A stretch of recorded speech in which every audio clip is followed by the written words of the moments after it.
Thanks for being with us here on Live Now from Fox. We do have some breaking news that just came into our newsroom that we have to bring to you. It's official there. British rock star Ozzy Osbourne has died at the age of 76. I want to put up this post that we have from the New York Post that they made on their X account saying Black Sabbath legend Ozzy Osbourne, the Prince of Darkness, dead at the age of 76. So these reports just started coming into our newsroom. I want to put up some video here as well for you, but we do ultimately know that the British rock star has died and he was, quote, surrounded by love. This is all according to his family. The cause of death at this time is unclear, but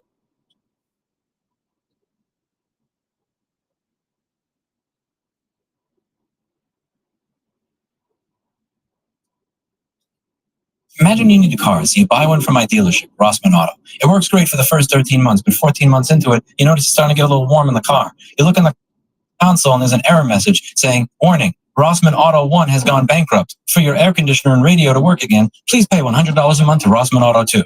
You're probably confused about this because you bought the car, you have the title, you bought the air conditioner, you bought the radio, and how should my financial malpractice have anything to do with your ability to use what you bought paid for? Well, let's put that aside for a moment. Let's say a good Samaritan comes along and figures out a way to make the car work again. They crack the firmware in the car so that the car no longer has to connect to the manufacturer's servers in order to allow you to use it. And you have a working air conditioner and radio again. Great. Who in that line of a story has done something immoral, unethical, and illegal? The person who took away access to what you bought and paid for, or the person who gave it back? If you're the CEO of Future Home, in that line of a story, you're calling the police on the people who gave people back access to their property, not the person who tried to take it away. Let's talk about this story a little bit. I did a video last week on Nest, Belkin, and Future Home. These companies make smart devices that go in your home that in one way, shape, or form either A, no longer work, or B, will only work if you pay an extortion fee and give them more money. I said that I am putting out a bounty if somebody manages to crack the firmware on the device to give people back access so that they could use that device the way they were able to use it before without having to pay a subscription fee. My opinion, if I buy something, I own it. Just because you made bad financial decisions doesn't mean you get to reach into my house, push a firmware update onto my device that disables its functionality unless I fucking pay you again. Let's read an article about me that made the front page of a Norwegian website, tech.no. This is a little bit of babelfish in the translation because I can't read no plugin that is being used to translate it. Consumer rights activist Louis Rossman, through the foundation, has now offered a $5,000 bounty to anyone who can crack the source code of a Norwegian smart home company, Future Home. At the time of writing, this is equivalent to around 51,000 Norwegian kroner. This comes in the wake of Future Home facing a wave of angry and distraught customers when they suddenly went bankrupt and the company that took over operations subsequently demanded an annual subscription to their services, which were previously free. The shipment also included an update that would render the system unusable without payment, which several customers described as blackmail. If Rossman gets his way, however, the entire solution will be open and freely available. You can watch the below video he made. Considered illegal hacking. When the CEO update to your device that turns off its ability to work unless you pay him every month, that's auto update. Hey, revert it back to the firmware it was before. That's a crime. Fuck out of here with this shit. This reminds me of something Bill Burr said a long time ago. I'm sick of that shit. That's what the law says. 100 years ago, I could beat you with a fucking mop handle. Like, well, that's what the law says. Let's make it right. CEO of FHSD Connect, Wayvin Fries, writes in an email to tech.no that they are aware that Rossman has promised a bounty to anyone who can break into their software.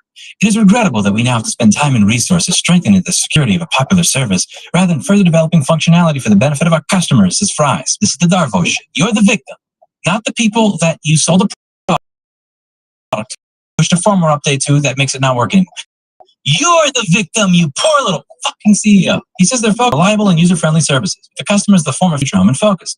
And it's clear that they take the bounty seriously and do not find it the least bit funny. Although some people perceive this as entertainment, it can have serious consequences for thousands of subscribers that use the service daily, he emphasizes. I don't think it is funny that you fuck up company number one, you start company number two, you fuck over all the customers, you ransom from company number one. That's not fucking funny.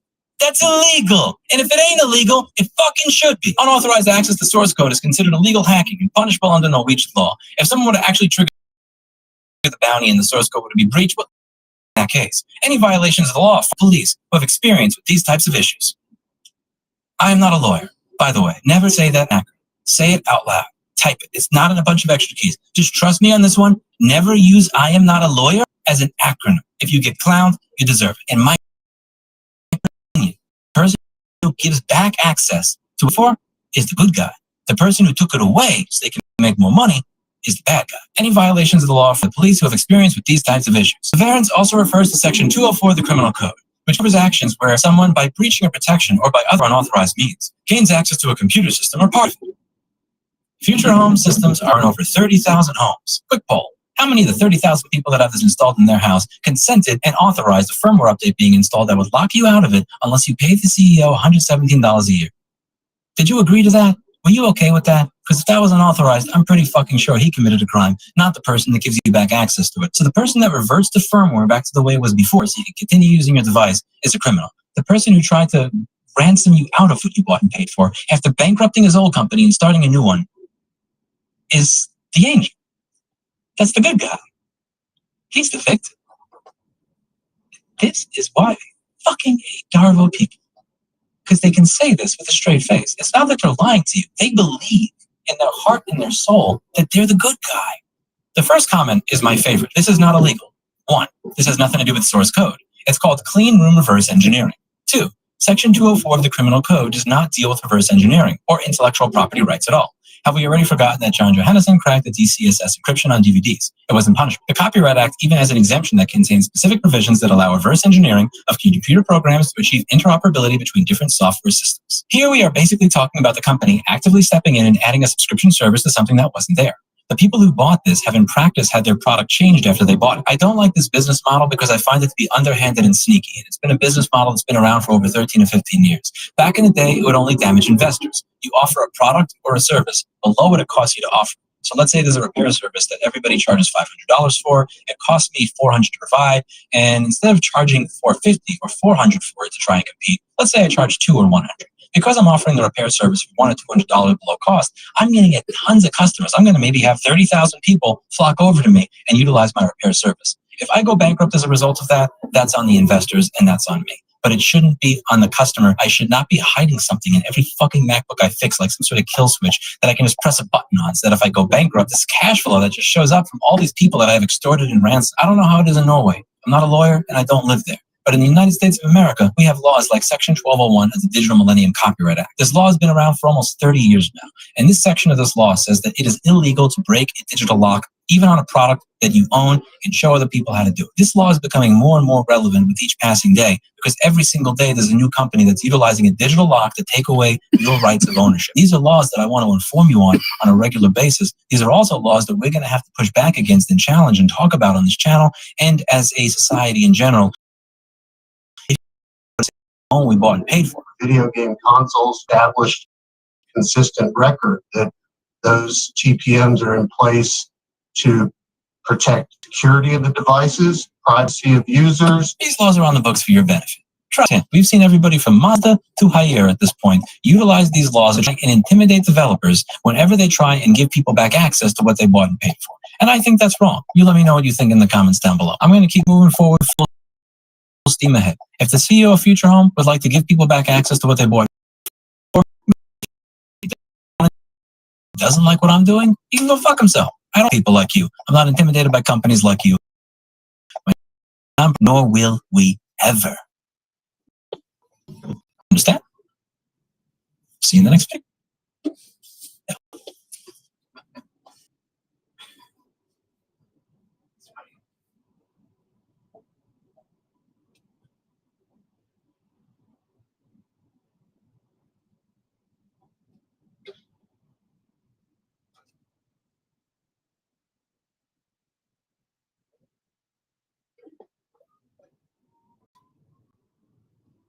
So if you've ever walked away from a conversation with covert narcissist feeling guilty, confused, or like you just lost an argument you didn't even know you were having, you're not crazy and you're definitely not alone. passive aggression, it's not just a bad habit for them. Fox.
Got them myself, just like Richie, I make myself.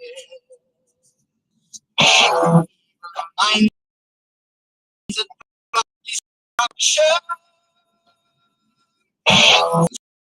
structure, in the body's burning, machine keeps turning. That made it to mankind. Brainwash my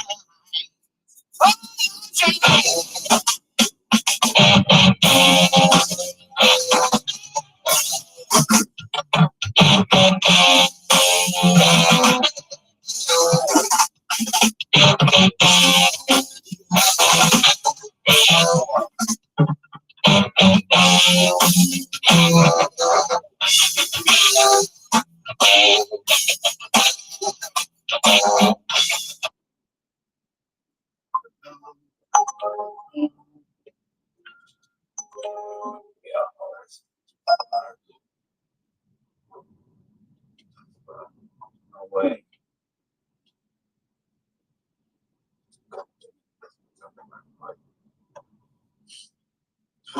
Nothing up in the lobby. Nothing. I take the lobby. Yes, that's it. See you later, alligator. I don't know where I'm going, so I just don't give a fuck. This one I know where I'm going, so let's go. Zoe, someone else will go like that. Bye. This one, I know where I'm going. I know how I'm getting paid. $10, dude. The other one, I don't know. It could be $5. Let's take this one. What I do with $5? Not even a coffee costs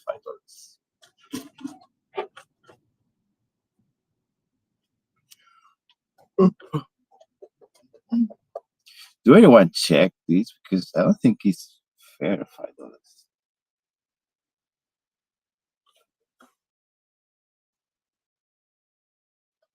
Pretty fucked up.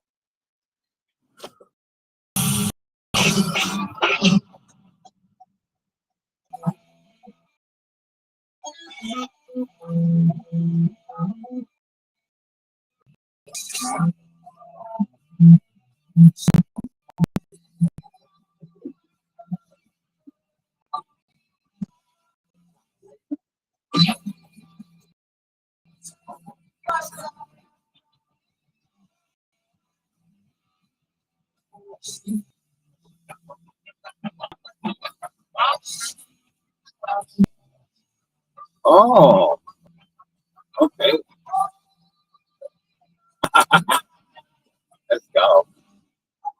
very much. Next one.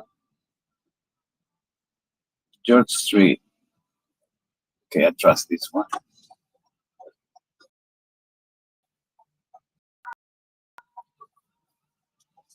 Oh, yeah.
Rest in peace.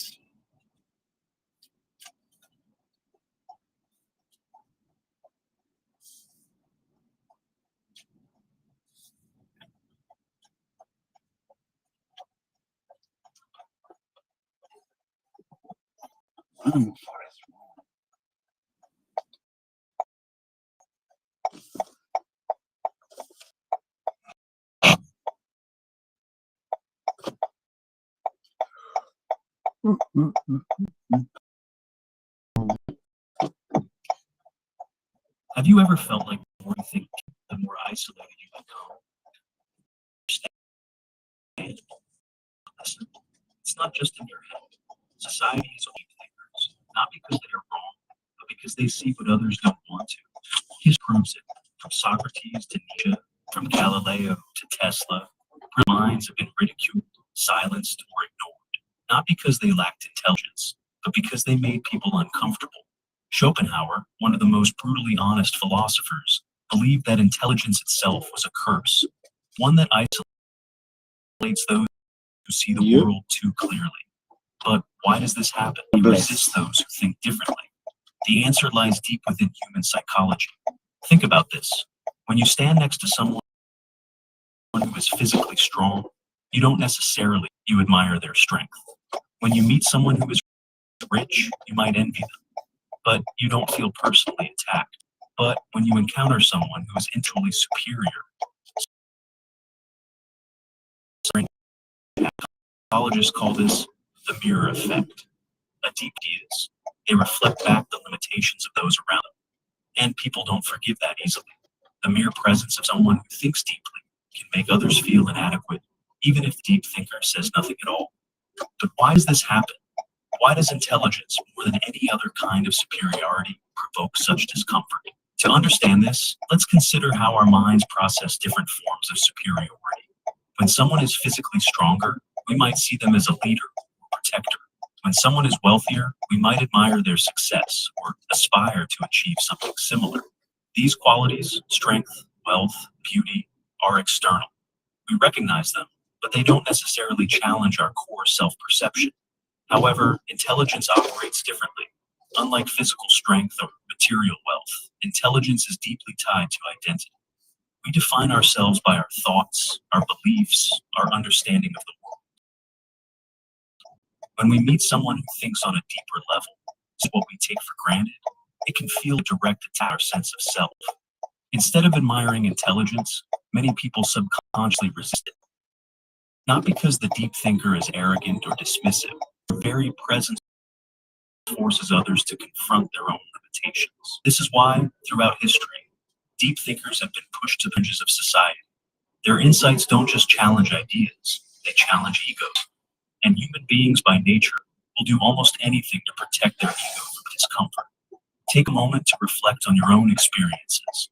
Have you ever tried to introduce a deep or complex idea in a casual conversation, only to be met with blank stares or silence? Have you ever noticed how people quickly shift topics on surface level?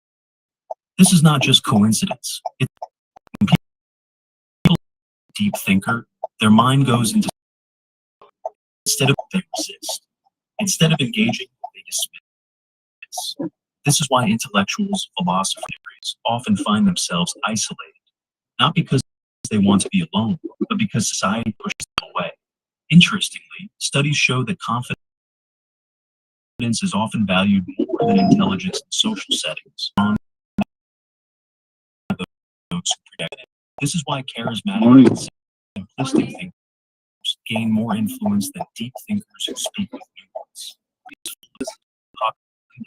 So late. Minuto. Yeah, domestic. Yeah. Rather than challenging. Traffic is good, so shouldn't take too long. The traffic is good, shouldn't Take a half quickly as you can. Or they become disconnected from it reflects these limitations. It highlights why society is place. But the evidence is so scientific proof. How long does it take, like, to go? Studies show that when people feel their brains. It depends really if it's really busy today. Yeah. 10 minutes. Thinking is not just intimidating. It triggers a primal response, similar to what we feel facing danger. Why does it activate the same fear circuits as a physical? The answer is in how brains evolve. For most of you, Security takes long or the what? Sorry? Security. Security. No, domestic, you do that. Domestic is not the same international. Yeah. It wouldn't take that long. I try a week. Yeah. Any gate number? No, don't worry. It's all in one. It's all in one. Yeah. This triggers the brain's defense mechanism as if facing a potential enemy rather than just a deeper thinker. This is why many deep thinkers feel isolated, not because they lack social skills, but because their intelligence is sticking out. A 2021 study at Stanford University was shocking. The rejection of context dependent. When people interact with an intellectual one-on-one, they feel less the threat response spikes dramatically. Why? Because social status becomes more important in groups. People don't just self, they react to how others perceive them in comparison. If someone feels outed by a deep thinker, they instinctively try to undermine or exclude them to protect their social state. This explains why deep thinkers often find genuine conversations in private settings, but struggle to engage in large social environments. Psychologists have identified several cognitive biases that further explain why intelligence is often met with resistance. The Dunning-Kruger effect. People with low ability often overestimate highly intelligent themselves. This creates friction. Those who know little often believe they know more than they do, leading them to dismiss deeper thinkers. Status quo. Bias. Brain prefers familiar ideas over new, complex truths. Intelligence often introduces disruptive thoughts, which make people the backfire effect. When people are confronted with information that contradicts their beliefs, they don't change their minds. They double down on their existing views. Deep thinkers often face this reaction when they introduce challenging ideas. In the digital age, social media has amplified this rejection of intelligence. Algorithms prioritize engagement. death. Spreads faster than thoughtful, well-reasoned arguments. Take a look at the most viral content. Simple, catchy, and often misleading sound bites outperform nuanced discussions. The more intellectual someone is, the harder it is for them to compress deep ideas into bite-sized, viral, friendly content. As a result, society increasingly favors entertainment over enlightenment, making it even more challenging for deep thinkers to find widespread acceptance. So, what does this mean for deep thinkers? The rejection of intelligence isn't just social, political, psychological, and cultural. It is built into nature, reinforced by group dynamics, and magnified by modern technology. This doesn't mean deep thinkers should stop sharing their, mean that they need to understand the forces working against them. But if society resists it, what does it actually embrace? The predictability of truth. Arthur Schopenhauer, one of the most brutally honest philosophers in history, believed that intelligence is not a gift, but a curse. Unlike other thinkers who saw, Schopenhauer argued that the smarter a person is, the more. What makes intelligence such a burden? Schopenhauer's philosophy he called the will, a blind, irrational force that drives all human behavior. People live their lives controlled by the will to live. They seek pleasure, comfort, and survival of others. However, highly intelligent people, instead of blindly following instincts, they develop an insatiable desire to understand reality, even if it makes discomfort. Regular people seek pleasure and avoid difficult truths. Deep thinkers seek truth, even if it leads to pain selection. This creates a fundamental disconnect and the rest of society, where most people find meaning in relationships, entertainment, and routine pleasures. Thinkers often feel disillusionment in themselves, seeing them as distractions from deeper existential questions. Schopenhauer believed that the more a person understands human nature, the harder it is for them to relate to others. These seem to lies and deception. Most social interactions involve small talk, status games, and polite. Thinkers value truth over appearance and struggle to participate in this. They crave depth. Society favors simplicity. Most people prefer surface-level conversations, while deep thinkers crave meaningful discussions. This makes it difficult for them to choose without feeling disconnected.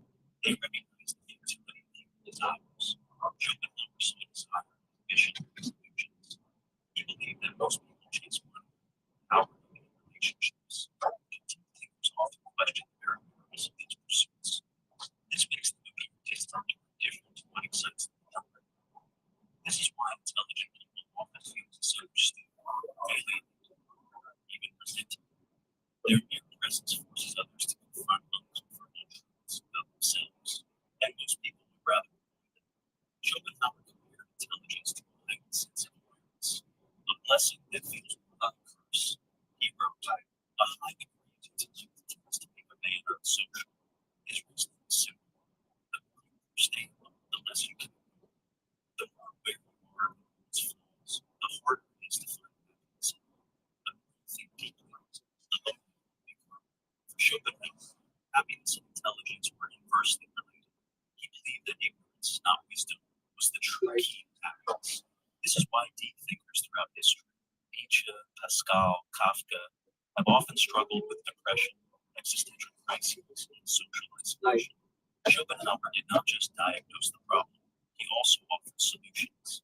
He believed that while intelligence leads to loneliness, there are ways for deep thinkers to cope with their isolation. Embrace solitude. Schopenhauer saw solitude not as a punishment, but as a privilege. He believed that deep thinkers should use their alone time for intellectual and creative pursuits rather than seeking validation from society. Find like-minded individuals instead of trying to society. Schopenhauer advised intelligent people, whether through books, philosophy, or exclusive intellectual circles, engage the world wisely. He warned against blindly sharing insights with people who weren't ready for it. Instead, he suggested that thinkers observe society, learn its patterns, and choose their struggling with social 23rd July. rejection. While intelligence may lead to loneliness, it also brings wisdom and a deeper understanding of life. Schopenhauer saw it a source of both power and pain. While it allows one to see reality more clearly, it also distances them from the so deferred illusions. In the end, Schopenhauer's philosophy confirmed what we already suspect. Society doesn't fear intelligence itself. It fears what intelligence reveals. Deep thinkers aren't rejected because they are wrong. They are rejected because they are right too soon. So if you've ever felt alone with your thoughts, notice. We're not you were simply seeing the world for what it really is. But does this mean deep thinkers are doomed to isolation? Or are there ways to navigate society through intellectual? The truth is, society isn't built to embrace deep thinkers. It's built to maintain stability. Most people prefer comfort over truth. That's why shallow conversations, simple ideas, and repetitive content dominate social spaces. But why is Signal prioritized to over intellectual depth? Why does yeah, so society I'm just resist running a little even bit when late. that I'm just change at leads the to airport, progress? just letting you know, like Answer this I don't have any checking psychology bags. is So wired and thinking from age. At its core, the human brain craves certainty and predictability. And programmed us to avoid mental and 1 minute away. call cognitive ease. The brain prefers simple information and requires less mental energy to process. When an idea is Ah. the brain perceives it as difficult or potentially dangerous. System justification theory. This explains why people defend the status quo, even when it works against them. Instead of pushing forward or updating beliefs, most people prefer rationalize them because change feels too uncertain. People would rather conform to widely accepted beliefs than risk social rejection or challenging. This is why the majority tends to reject intellectual assent even when it's based on truth. This deep psychological preference for complexity is why intellectuals, philosophers, and scientists often struggle to gain mass acceptance, especially now. Right. Take a look at today's digital world. It's the most attention on social media. Not the intellectuals, but those who complex ideas, sound bites, thought-provoking discussions struggle to gain traction because depth takes time, while viral content is instant, emotional, and easy to digest. Algorithms reward engagement, and nothing engages people more than controversy. Destination. Rational intellectual discourse. Echo chambers develop. People are exposed to lots of information that forces their existing beliefs, making them resistant to the push environment. Deep thinkers who challenge the mainstream view often find themselves misunderstood, even attacked. This rejection of deep thinking doesn't just mean it begins in the very institutions that shape our lives, schools, businesses, education system. Schools claim to value intelligence, but in reality, they reward obedience over thought. Students who memorize and regurgitate information succeed, while those who question and challenge it are often labeled as troublemakers or places. That doesn't favor the most intelligent community. It favors those who fit the culture and maintain the existing power structure. Politics. Leaders who make bold, unpopular statements rooted in logic often lose to those who simply tell people what they want to hear. This explains why the most history were outcasts during their lifetimes. Seen as disruptive rather than valuable, society claims intelligence and critical thinking. But in reality, these are safe.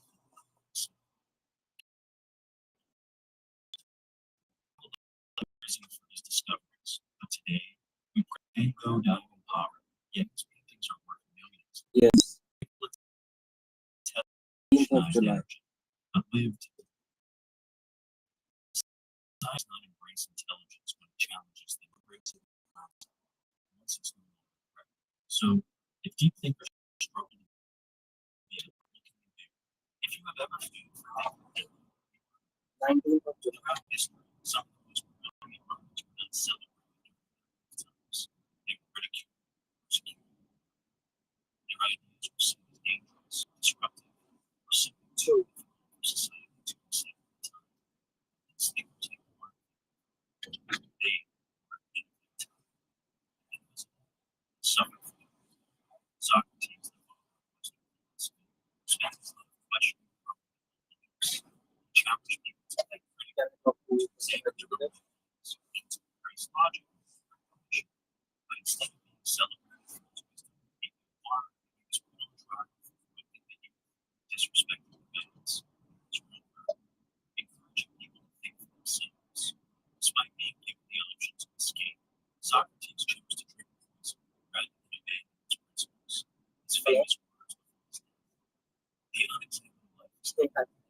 I just called like 2 minutes ago as well about my flight. Yeah, so I'm just leaving from Sydney to Adelaide. I'm just running a little bit late, but I'm just at the airport now, so just letting you know. So I don't have any check-in bag. Just need to straight go in. 6, I think 6:20, 21. Oh no, yeah, I don't have any check-in baggage. Yeah, so I'm just running late. So can you please let us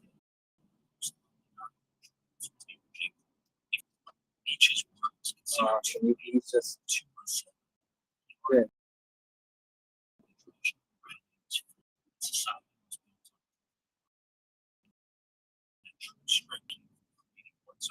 It's expired. Just because I'm strict with them.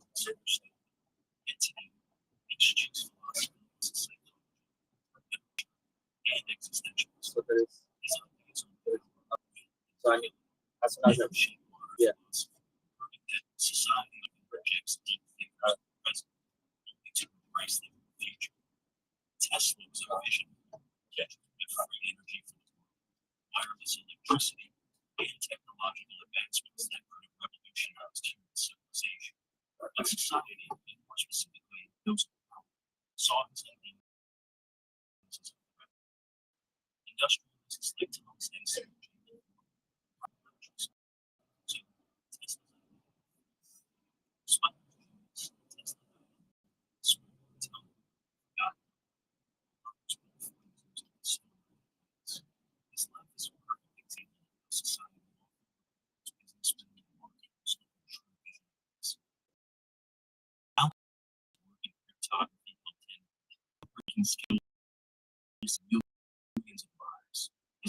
how far is it?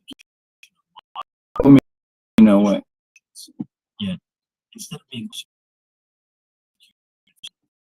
getting the drop-in area. Huh? We are getting Yeah, drop me like where like nearest to the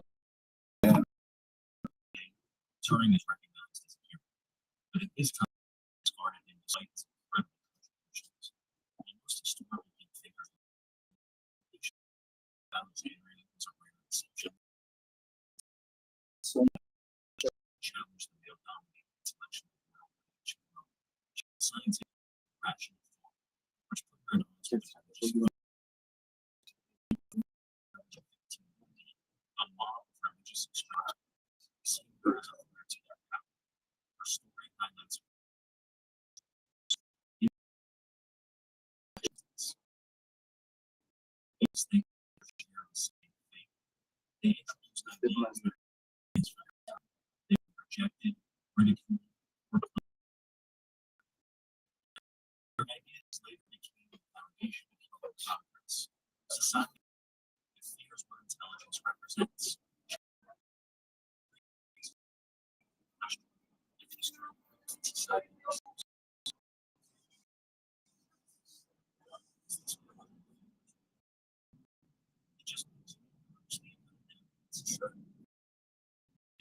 wait or taking right?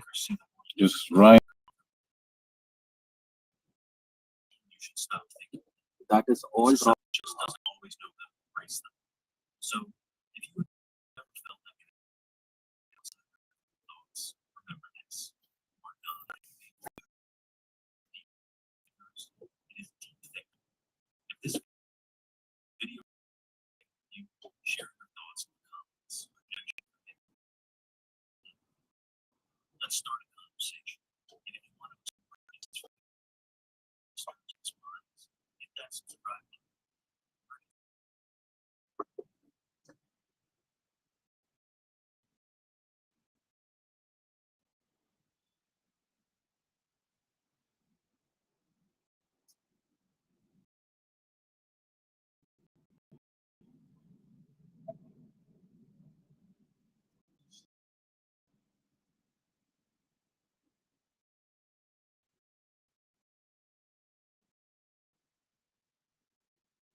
Entry you can get is the first door.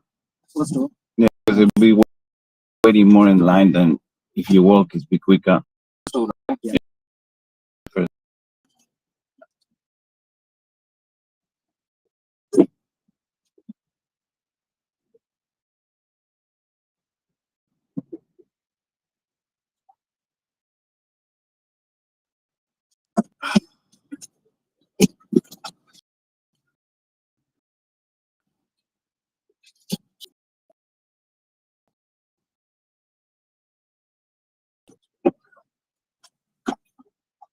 A perfect wall is what not everyone. An indicated pricks.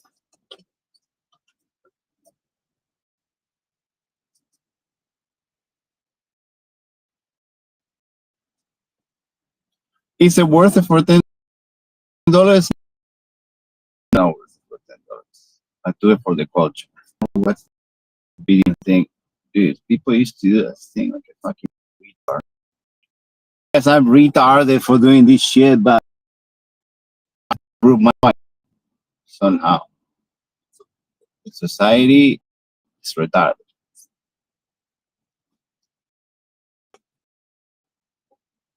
People I meet will be doing this shit. If people start doing it, then things will get better. It will keep happening. Guess what? They're gonna get coffee with $10. It's worth it. If you rush me, I'm going slower, brother. It's the rule. If you're in a rush, so be slow.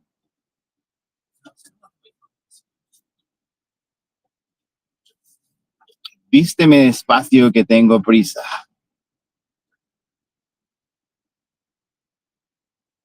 Also, if you're an asshole, I will treat you. You are an asshole. It's simple life. The art user repository, and when malicious users get involved, it's a bit more than a joke. So last Wednesday, July 16th, 6 p.m. UTC, a user by the name of Organic Coppers, this is where their account used to be located prior to being banned, attempted to and successfully published malware onto the AUR. This went live for roughly 48 or so hours, maybe a little bit less than that, for the AUR team became aware of it and then promptly removed it from the repo. So no further users are able to download these packages. However, if you download it is still going to be present on your system and will not be removed until you go and remove it. So the packages in question, primary ones, are LibreWolf-fix-Firefox-patch-bin and Zen-browse-patched bin packages that are real packages users are going to want to download. Wolf bin, Firefox bin, and Zen bin. This is trying to target people who are doing fidget listing on installers or doing tab completion and don't necessarily exactly what the default is called. So LibreWolf, this is the source package on the AUR. This is a real package. LibreWolf this is also real. LibreWolf is pretending to be Libre 100 regular packages, Libre Firefox bin and Zen browser bin aren't compromised. They have not been affected. Those packages are completely safe. LibreWolf fix bin, Firefox patch bin, Zen browser patch bin. These are malicious. Remove them immediately. I'll leave these linked in the description down below. This is posted over to the AUR mailing list. The problem with that is absolutely nobody reads the AUR mailing list. It has 2 upvotes here, and I doubt any more than like 50 people saw this before it got linked elsewhere. Maybe less, maybe like 20 people, 10 people saw this. This is not a good way to get information out there. I really wish distros like Arch came up with better ways to do so.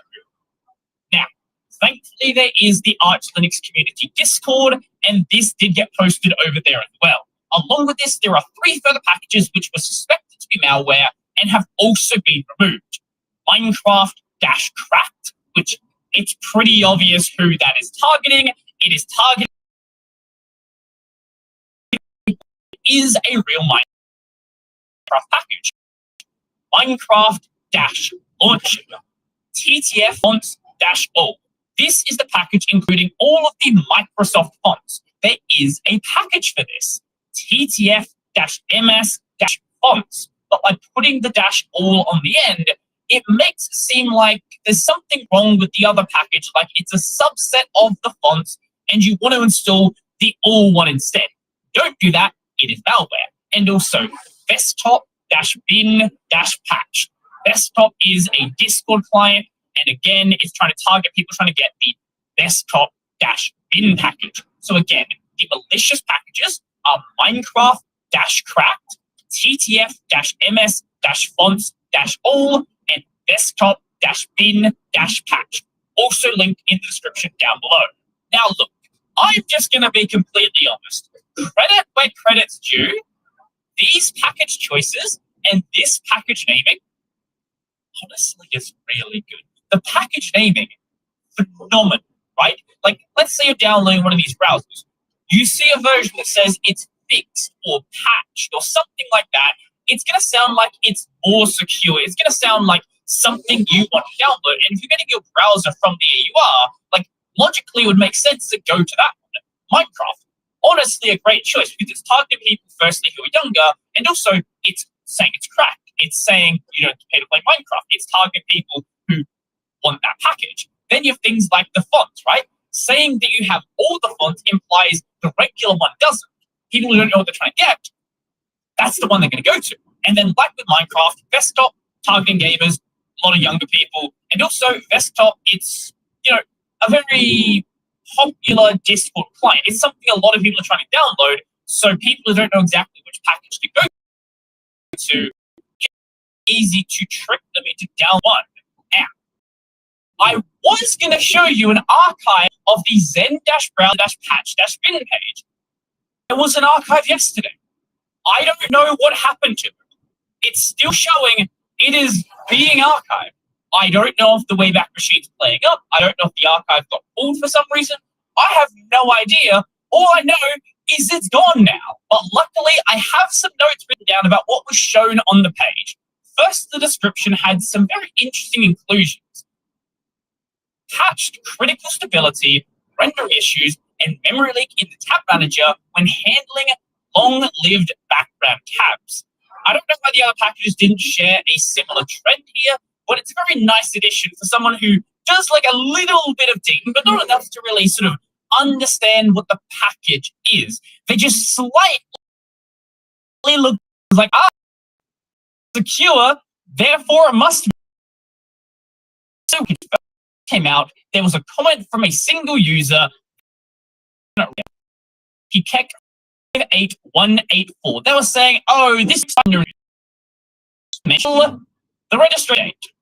This is in my time. If you put it in UTC, that would likely be the 16th of July.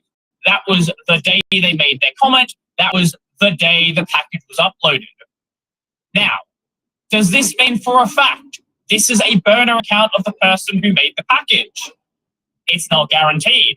But if you're on the AUR team, I would be having a look into who made this account. So, the package was made on the 16th of July. Nobody knew that the package was malicious about that day. There were some people even downloading the package. Aid or vote before the package got taken. But people didn't work it out from this thing. I don't know where they actually worked it out from, because I checked the time. This actually took place before a Reddit post. The UR is awesome. Now, this have a look at their account. Post karma, -1 comment karma is the result.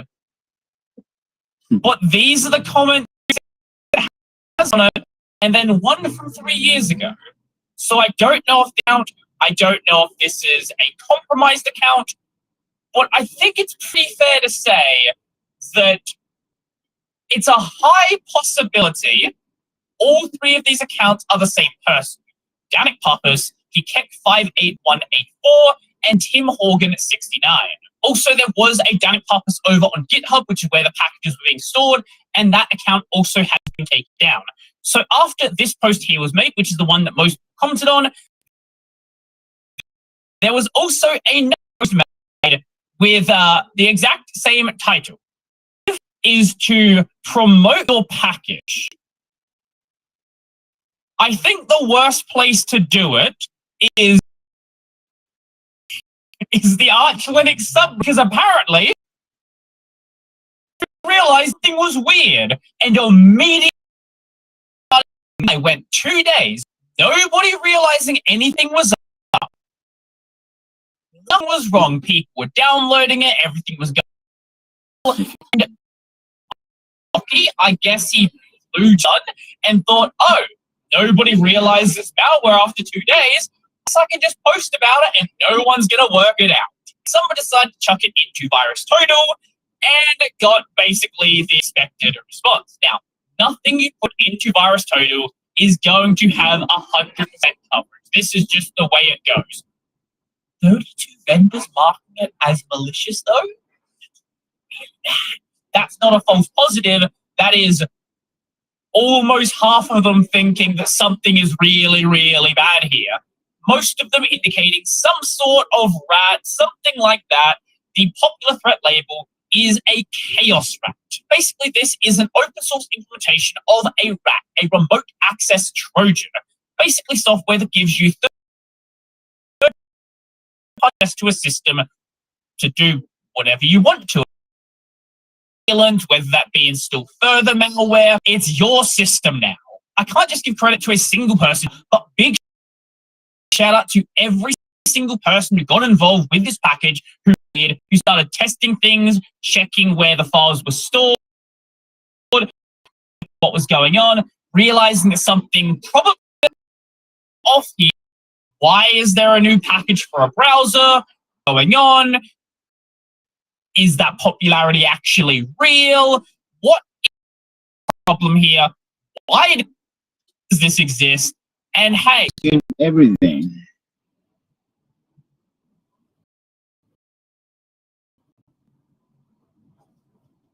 Can you hack a virtual machine? Virtual machine is a place where you can run pretty much anything, and in theory, you should be okay. At Home to Own, a hacking competition for 0 days just got dropped for VMware and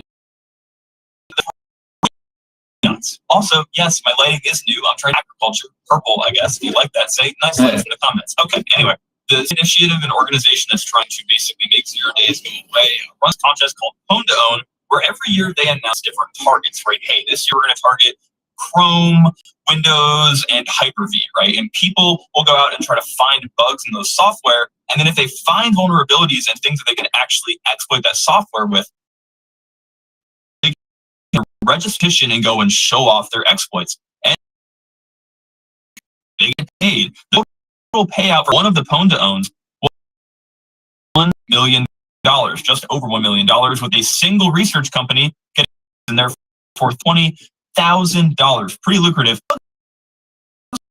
There are in a variety of softwares, but are in products, in particular ESXi, Workstation, and Fusion tools on top to focus on virtual machine vulnerabilities. There's this premonition, there's a security.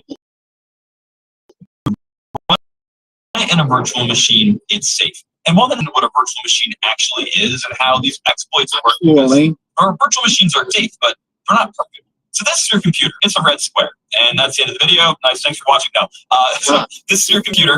And the way that a virtual machine works, effectively, you make a fake computer inside your computer. This is a CPU. It is a processor that is running, and it is hosting software on top of it. Now, what we can do is we can make this thing called a virtual machine, which is basically another computer inside of your computer, right? It's another CPU inside the CPU. So on the outside of this computer, on the outside of virtual machine, there may be the Windows operating system, right? Pretty straightforward. But maybe inside of this virtual machine, I want to run Linux.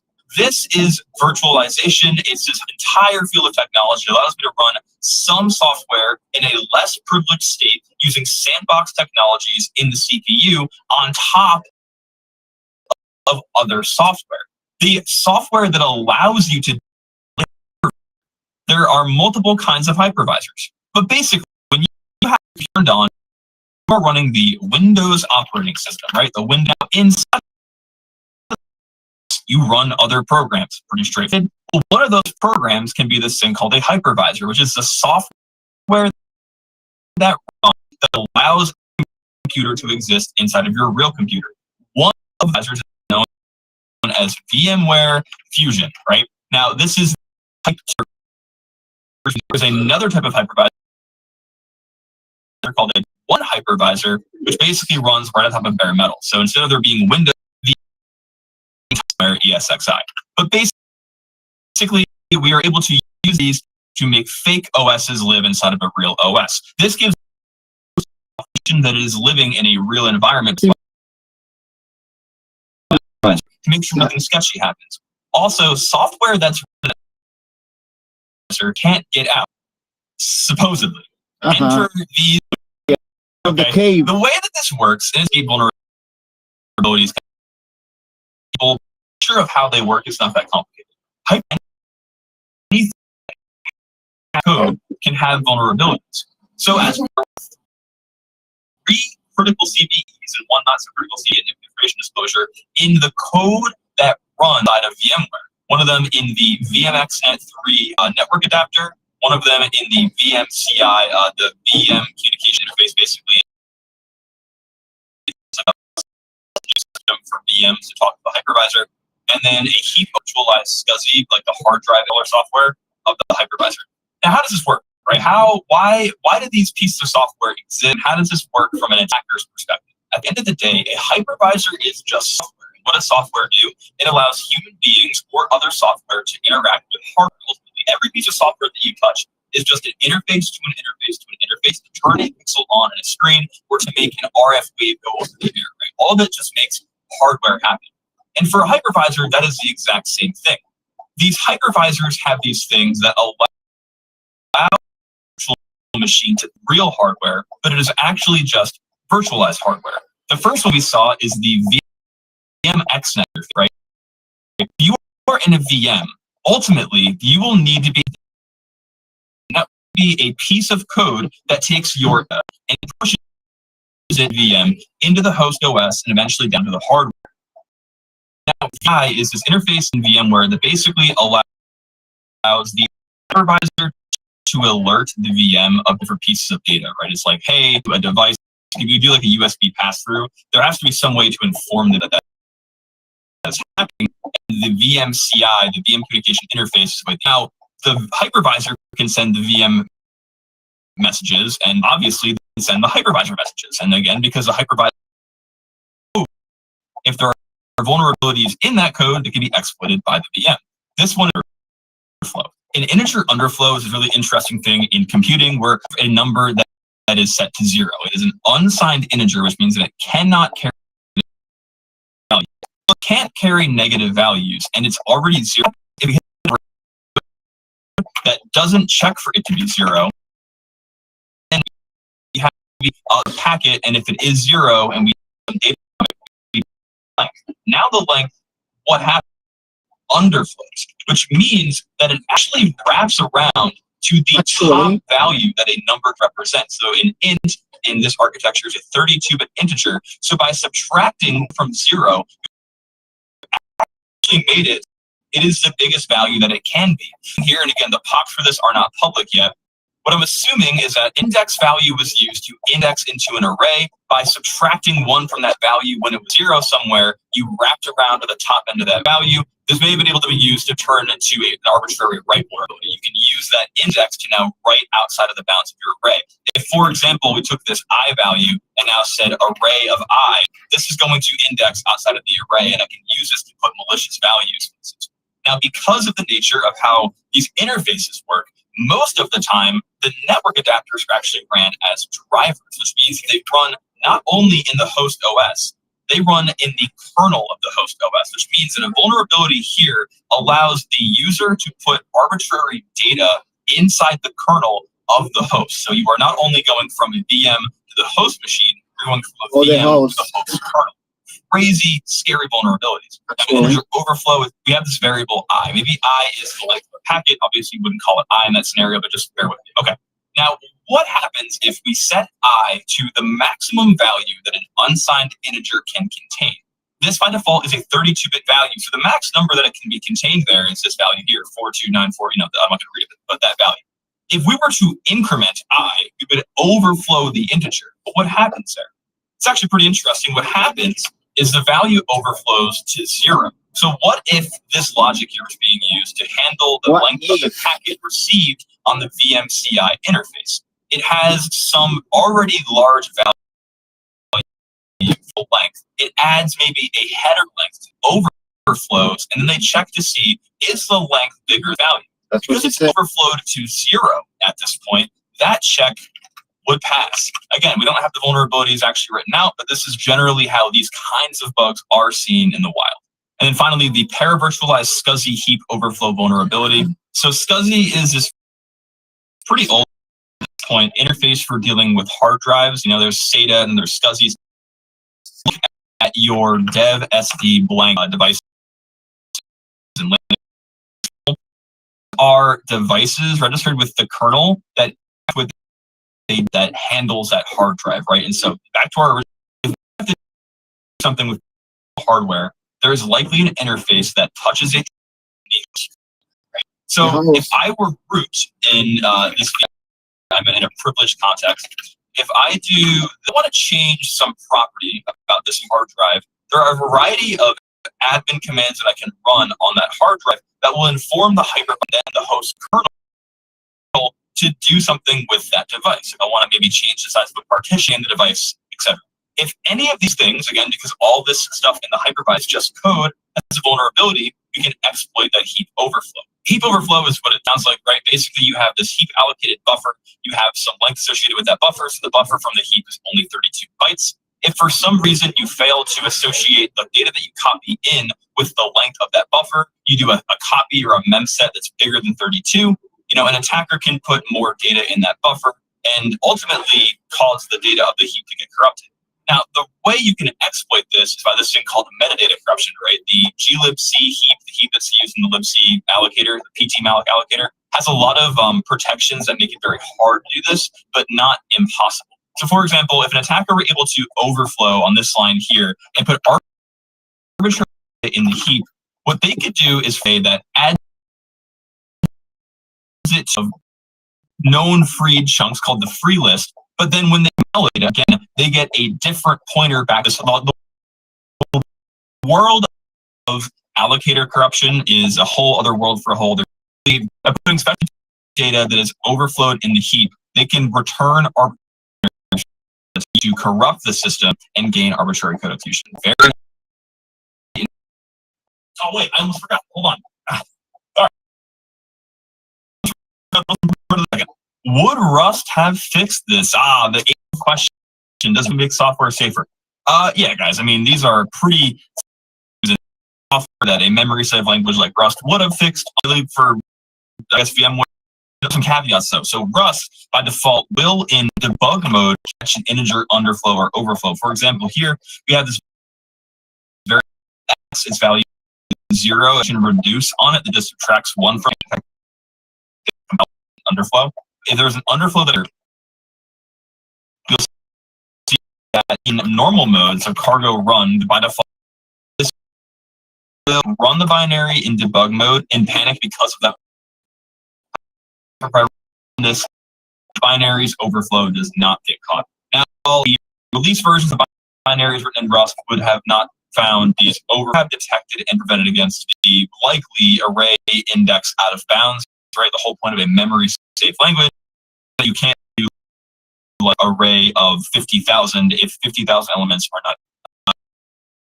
So again, information disclosure via uninitialized variable heap accesses that come from integer overflows would have been caught, but the overflows and underflows themselves not fixed by Rust. So on a 0 to 10 of not by Rust, fixed by Rust, you got a high 7. That's pretty good. And with all that put together, you have the screenshot here of the gentleman at Ponja kernel host, and they have an entity system on the device, which means not only are they outside of, they are the authority of the kernel, like almost in Windows, which is really also, if this security research intro, you want to get more comment below, you're gonna like the way that's go. I was to go down the rabbit hole on Diddy. I'm sorry, on Epstein. This is where it gets a little right. Like, all right, the guy, the credentials to hold the jobs that he had, strange. The person who was his mentor was a part of OSS, which was arguably the precursor to the CIA. Not arguably. Okay, strange, right? I forgot the guy. Oh my gosh, I forgot his last name, but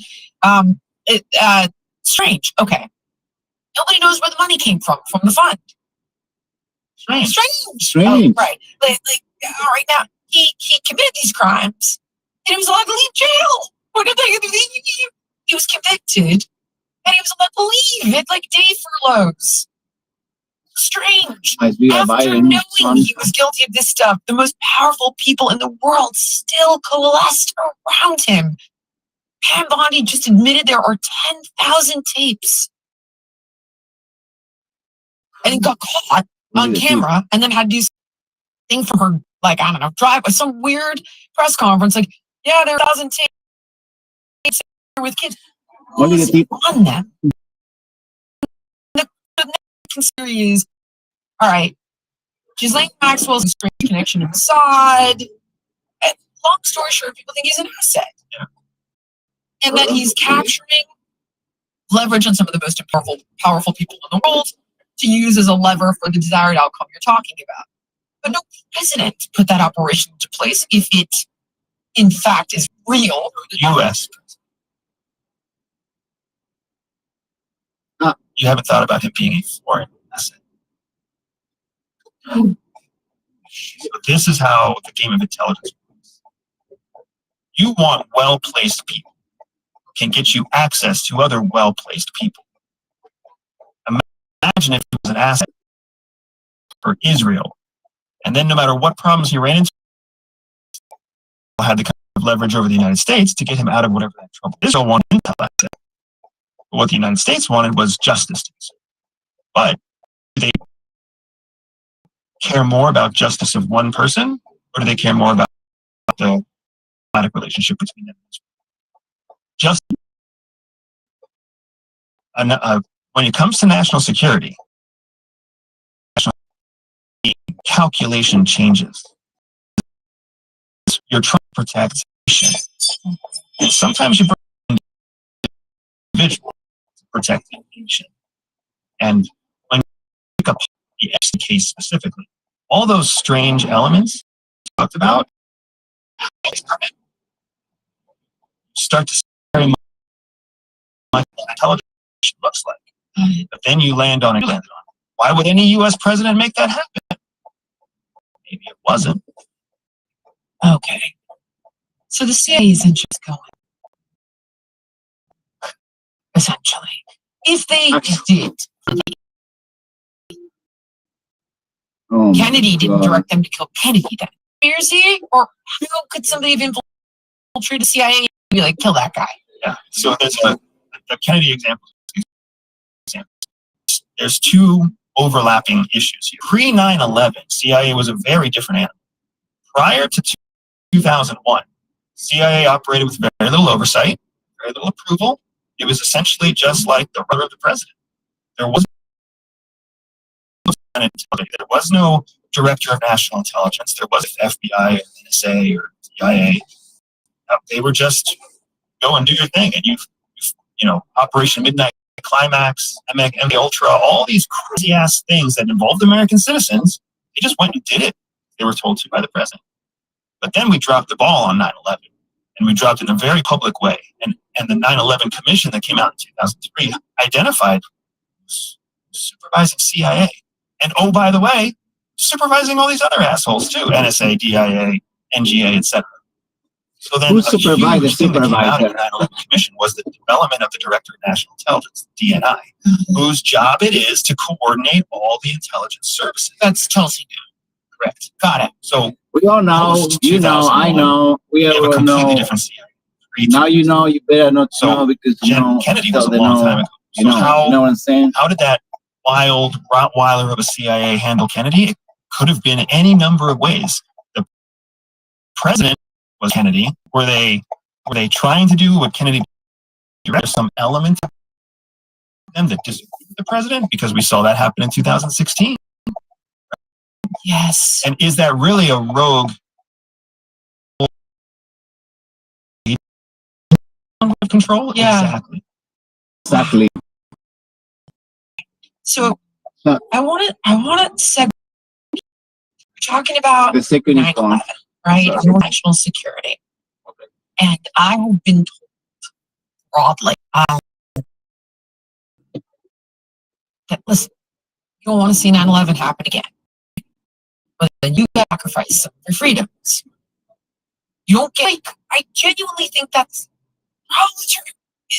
So I'll let you tell me if I'm right or I'm wrong here. But now you're starting to see stuff like Palantir, and it's like Snowden exposing, hey, we weren't just spying bad guys, we were spying on you guys. So the first question is, You guys. Are there significant sacrifices with regard to privacy that need to be made for security? Yes. Oh my God. Hard to break that into an answer. Let me give you how a spectrum is secure on one side of the spectrum. It's a convenience. And it's just one line between security and convenience.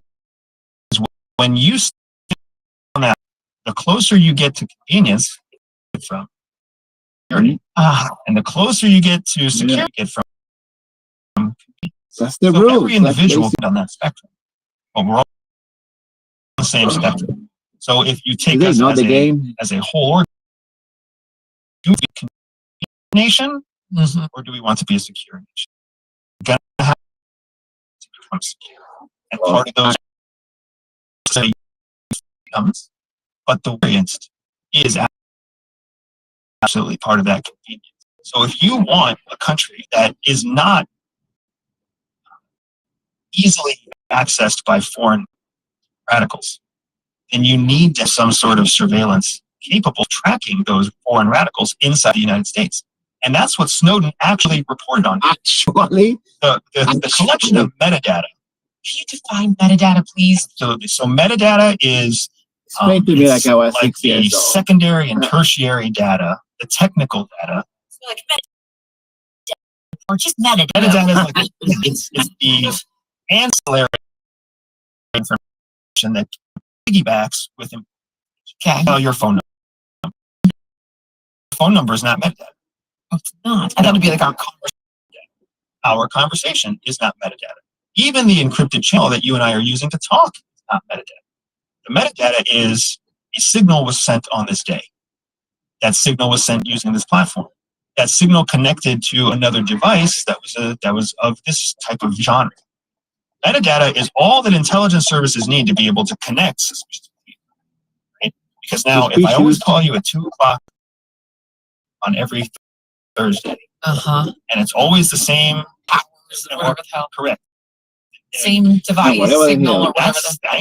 That's not a husband and wife having a conversation. What do you Who's having a segmented conversation in that way? Or when your metadata ID contacting somebody in Pakistan. That's strange. So metadata is enough for us to be able to start connecting dots so that we can go to an organization like that and say, here is metadata tied to phone device IDs. Suspicious. Can you grant us the authorities to now collect this person? Is that a FISA? Is it? Yeah. Freedom of foreign intelligence surveillance collection is a FISA warrant or a FISA connection. So you're trying to get somebody with. Okay, Snowden's problem. Just to finish that point. I have a bunch of free on Snowden's problem wasn't collecting against American citizens. We were collecting against American citizens. We were collecting metadata until the American citizens showed a pattern of behavior to suggest that they were supporting terrorism. And we moved through proper legal channels to information on that target. Remote on. CIA believes that all people are born with high power. For some people, that means they can win deals. For others, some can use lovers. Make your breakfast.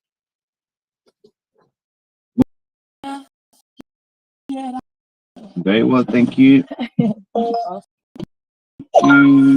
Sorry, Hills. Yeah, thank you. Thank you. I can change it.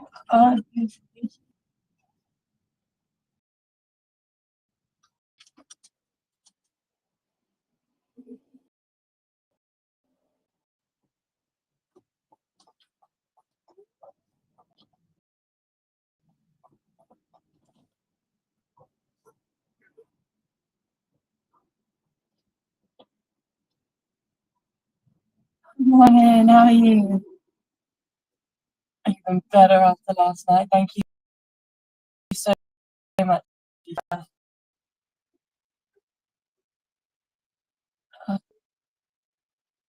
Don't say.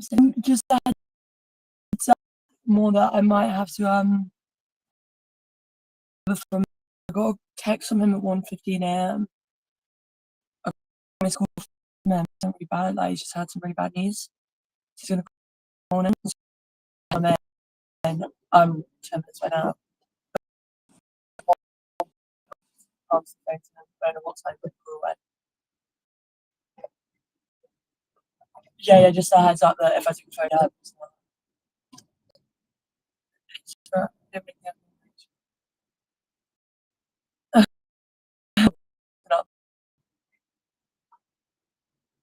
I've got no idea what it could be. I'm really scared it's his grandparents. His grandparents are so they're in alright form, but if it is his grandparents, it's going to be broken.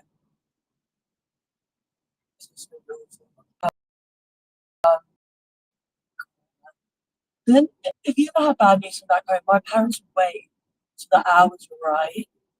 They wouldn't call me in the morning, in the middle of the night. Yeah.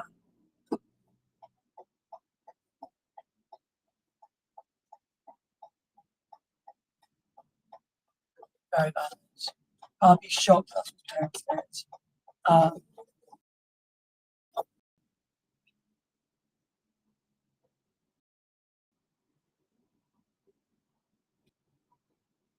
Yeah, thank God. Not that cheap that Friday.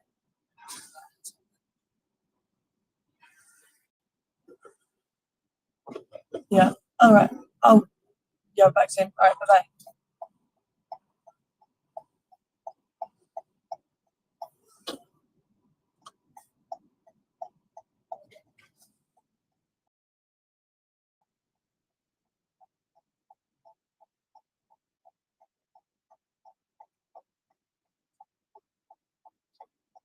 Bad news day, Molly.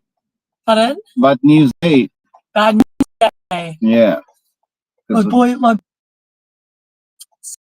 Sydney, and we're from the UK, and I think he's had. Do I have to say Ozzy Osbourne? Ozzy Osbourne. Yeah, very. Actually. Was he? Actually, yeah. He A big Osbourne fan. he had a concert. It was like since classic. Very. 76. I believe he was like older. Still not hearing. Yeah. They find, Yeah.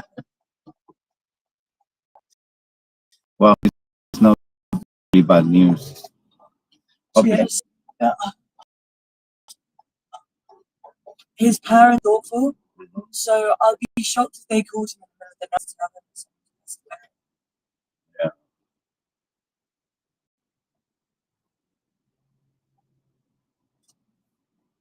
What of the UK, London? Yeah, London. Have you been over? Yeah. What's the time in Whitechapel? I know Whitechapel really well. Good markets there. Yeah, really good. How long were you there for? A month, not too long. I was trying to learn I learn English, but I hang out with Spanish people, so I didn't learn too much English. Where are you from? I'm from Spain, yeah. Whereabouts in Spain? Barcelona. Barcelona. They're like gorgeous. My brother's girlfriend's from Barcelona. Yeah? Yeah. Been there? Yeah, I've been spending a lot of times. Nice. Yeah, Barcelona. The good cities. Same London is nice. London is beautiful. It's a bit more cold, but That's a lot. How long you lived in Australia for? close to the 20 years already. 20 years. Almost, No yeah. way. It's been a long way. But it feels like yesterday. Yeah. Do you still go back to Spain? I haven't been in around 6 years. I haven't been in a while. I think it's difficult to travel these days. Yeah, it's a very long flight as well. Yeah, about 30 hours. 6 hours waiting in the first stop, and it's a long way. For sure. And the older you get, the difficult it gets like that. The time. How long you been in Australia? Only 2 years. Ah. Not too long. It feels like 2 days, yeah? Yeah. Very much so. Have you been around like Melbourne and Queensland? Yeah, so I live in Melbourne at the moment. I've been in Sydney a year and a half, and then Melbourne 7 months, 8 months. You find a big difference between both? Yeah, that's Yeah. for sure. I heard Perth is like going to another country. Yeah, as well. I've not been there yet. You have to check because everyone tells me it's like going to another country. Still in Australia, but in another world. Must be interesting. I mean, they have places that you can actually go and then swim with dolphins. They have a reef. Have really nice places. Yeah. Pretty far. I think it's like 12 hours flying. It's a long way.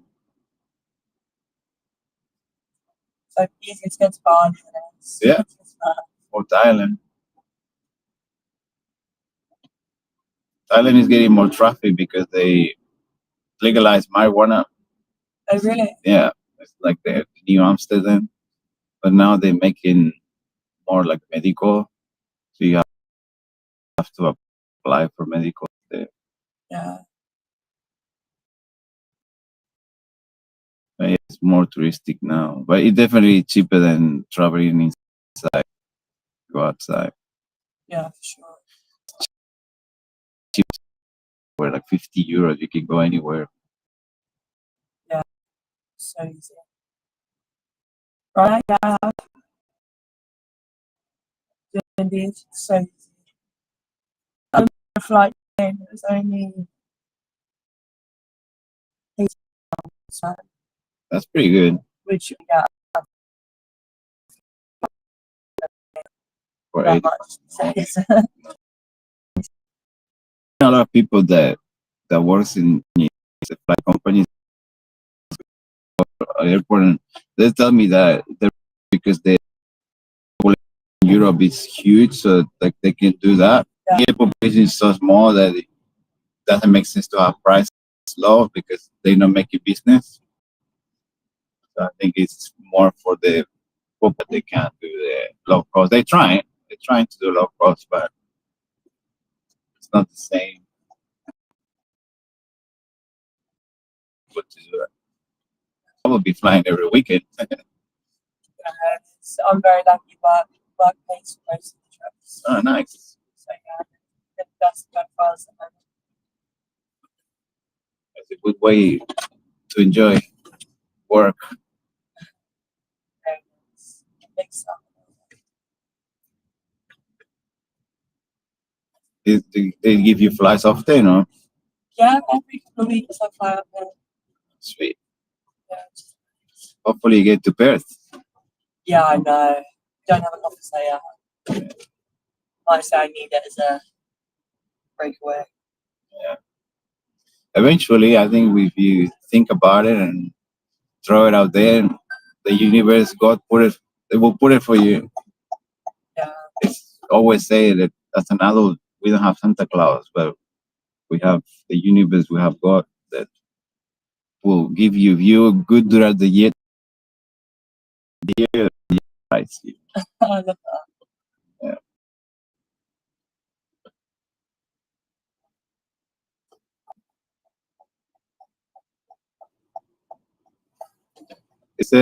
It's right in the street. It's yeah, if you keep going. Yeah. I guess it might be easier for you. Yeah, I drop you anywhere. Problem. Yeah, mine's gets down. Sure. I'm very busy around. Yeah,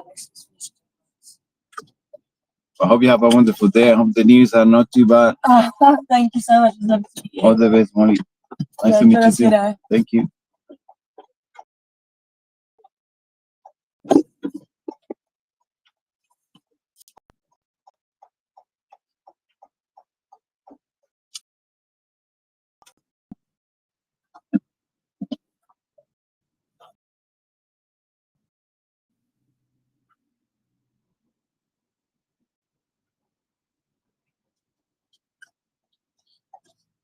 $5. Don't spend only once, Eric.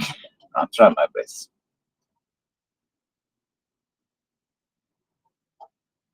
$5, bro.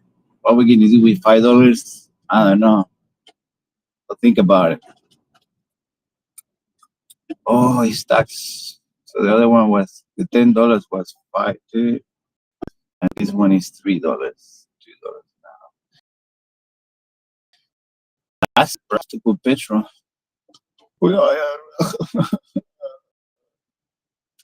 Okay, not time for crying. Go to church.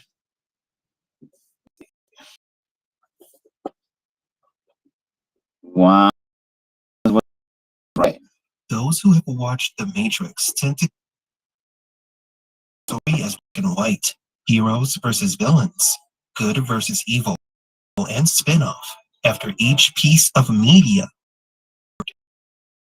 is much more complicated, and that perhaps there are heroes or villains.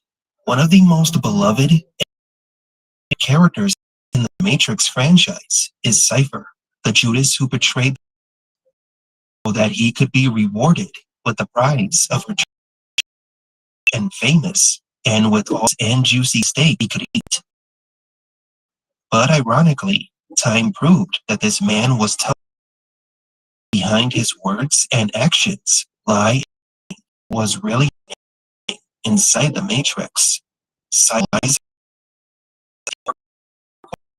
treachery only resulted in what happens when a person who was freed from the Matrix chooses to return to that prison. Was Cypher right? As we continue to wait for news about the Matrix 5, let's take a look back at 5 interesting details and the traitor or prove it.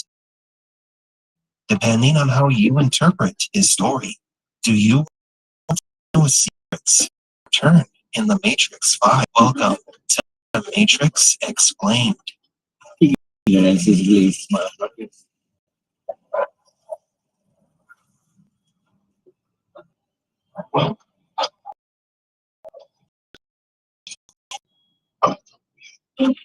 Did Cypher try to warn Neo? This scene begins just as it did in the film. Neo finds Cypher navigating the computers alone, surfing the Matrix while the rest of the crew is asleep. I'm gonna let you in on a little secret. I don't tell this, but this ain't the first time Morpheus thought he found. Really? You bet your ass. He keeps all of us going. How many were there? 5. I've been here. What happened to them? Dead. Morpheus. You got them all amped up believing in bullshit. I one of them take on an agent, and I watch them die. Little piece of advice: you do what we do. Run your ass off. Look, I'm not you. I just want to help, and I'm not going to bullshit you. See, this is the about heroes and miracles. This world's a Bible. That's all there is. This small piece of dialogue changes a major plot point completely. Cypher's motivations. It does also change part of the story, but Cypher's portrayal in the script is fueled by greed alone. Cypher, not only because of his persuasiveness that tricked him into taking the red pill, but because his mistakes cost the lives of 5 innocent people. Morpheus was turned into a radical of the Oracle. He blindly believed in her so much that he led red pills to their deaths, sacrificed because of Morpheus's beliefs. Cypher's hatred is understandable, empathetic even. He witnessed how Morpheus awakens a person who he found interesting and convinces that person of being the one, just to have them killed, and then moves on to the next. A cycle of death that has repeated 5 times already. This is why Morpheus warns Neo in the training simulation that every person who has faced an agent has died. Every single man or woman who stood their ground, everyone who has fought an agent has died. But where they have failed, they will succeed. He is referring to Neo's predecessors, the ones that Morpheus led to their deaths. But there is something that is bugging us. In the other deleted scene, Morpheus mentions they had lost hope in finding the one. He was doubting himself and the prophecy. But after seeing Neo, he knew that he was the one. Morpheus had an epiphany that convinced him that Neo was the one in the prophecy. But why? What's so special about Neo from the other potentials? Neo spends his nights on the net looking for stories about the Matrix, hacking, and breaking multiple cyber laws. During the day, he is Thomas Anderson, a programmer for one of the biggest software companies in the world, Metacortex. Neo is no different from any other red pill.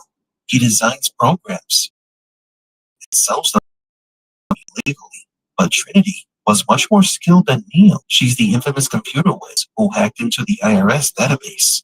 Also, the Oracle's home is full of young potentials with reality-bending abilities, like the Spoon Boy. Neo didn't have any special abilities until after he resurrected in the Matrix, though he did manage to bend the spoon. So if Trinity was better skilled at computers, and there were more powerful potentials, then what convinced Morpheus that Neo was the one? This leads us to a sad realization. Morpheus believes in Neo just as he believed in the other 5. There is nothing special about Neo. For Morpheus, each person who he has awakened was the one. He simply has faith. This is the control that the Oracle has over Morpheus, the ability to erase his reasoning and replace it with irrational thought, a prophecy based on hopelessness. Putting ourselves in Cypher's shoes, we can't empathize with him. We may not condone his actions, but we can kind of understand them. Cypher was another person who was led by a fanatic of a belief that was imposed by the machines. He was a pragmatist and was in love with a woman who also follows the prophecies of this world. He was rational, so being surrounded by people who spoke about a magical prophecy made no sense for him. Therefore, the most logical thing to do for his well-being return to the Matrix. His request to forget everything carries more weight in the script. In the film, we thought that for Cypher wanting to erase his memories of the Matrix and the real, because knowing the truth wouldn't allow him to enjoy his. I don't want to remember nothing. But the script's dialogue tells a different story. She wanted to forget ever waking up to the nightmare that is the real world. Wanted to the fanatic who leads people, possibly people their deaths, all for the sake of a prophecy. Cypher's have been more than just a conversation to put Neo against one. This original serves as a warning, advice that some of Neo believed in more, and the Oracle. Cypher was possibly chosen.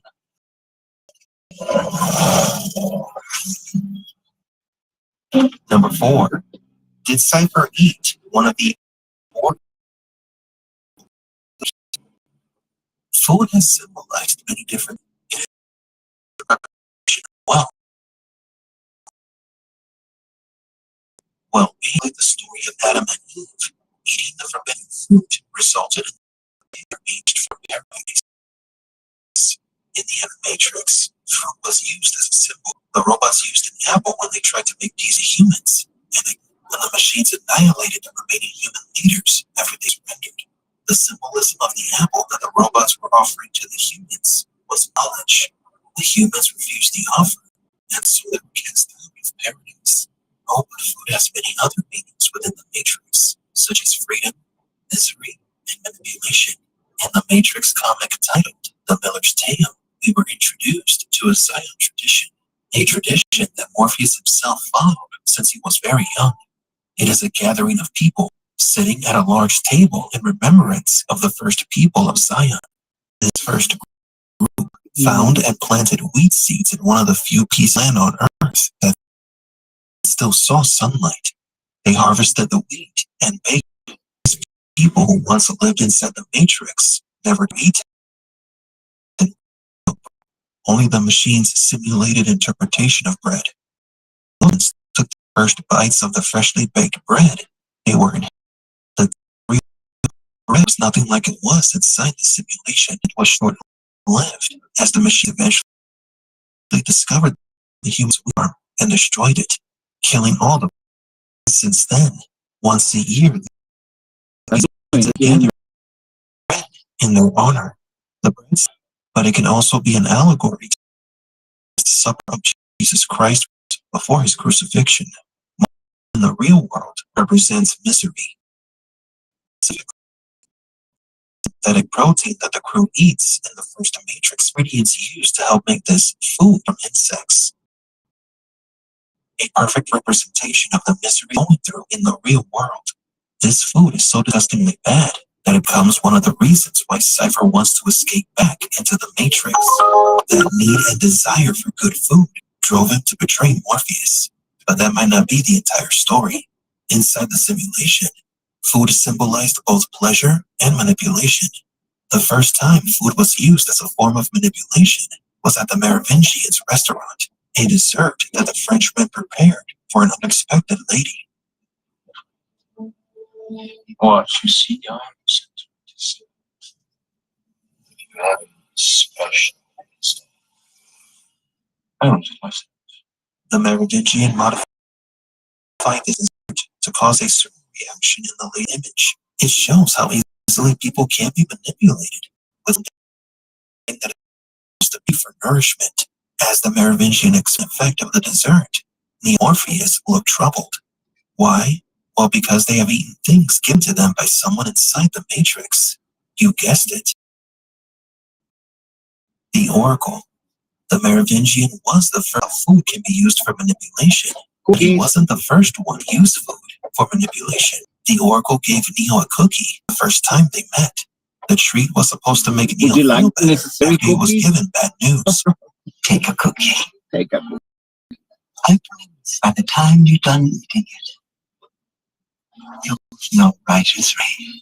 I got Neo was skeptical of the Oracle and the cookie, but ate it anyway, hoping that it would make him feel right as rain. That cookie, just like the Merovingian's dessert, could have changed Neo's residual self-image, symbolizing the great deal of control that the Matrix has over the red pills. In previous videos, we talked about how that cookie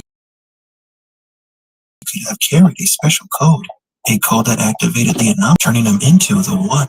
There's also the possibility the cookie stimulated Neo into the of the Trinity.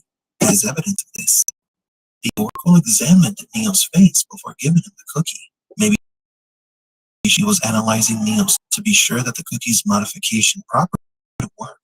The only treat that the Oracle gave Neo, however, in their second meeting at the park in Matrix Reloaded, the Oracle gives Neo a piece of candy that resembles a red pill. Neo does accept the candy, but we never see him eat it. This could have been another attempt to change something in his code. If after malware given to him by the Oracle, then he most likely the only one. After Morpheus met the Oracle, believer of the prophecy, he broke up with his lover Niobe, needed his life to find the One. Perhaps this passionate was inserted into Morpheus through one of the Oracle. Another character who manipulated with food was Cypher. When Cypher and Smith meet to agree on the Cypher was eating a steak, remember that the steak that Cypher is munching on doesn't. What he is consuming is codes and machines, so there is the possibility that Cypher was being corrupted while he was modifying the food. Going to the 15th Street Market. The steak symbolizes pleasure. Less than half an hour. Cypher was willing to abandon his call and turn traitor so that he can experience the earth that only the Matrix can provide. This piece of meat also symbolizes ignorance, which is the complete opposite of what the apple in the Matrix represented. As the food symbolized the opportunity to gain wisdom, the steak symbolized the bliss of ignorance, as Cypher wanted to forget everything about the real world and the war. Now, in case you haven't noticed, Cypher was already willing to betray Morpheus before his steak dinner with Smith. So what if, at some point, Cypher got a strong desire to go back to the fake world after eating one of the Oracle's cookies? Sure, it does sound overreaching, but the Oracle does love to make these shady pastries.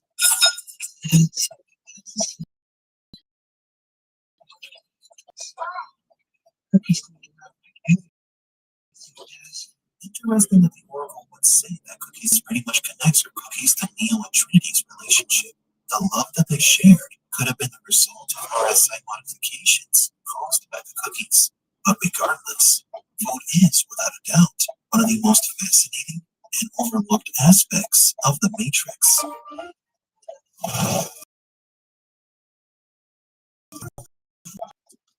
Number 3.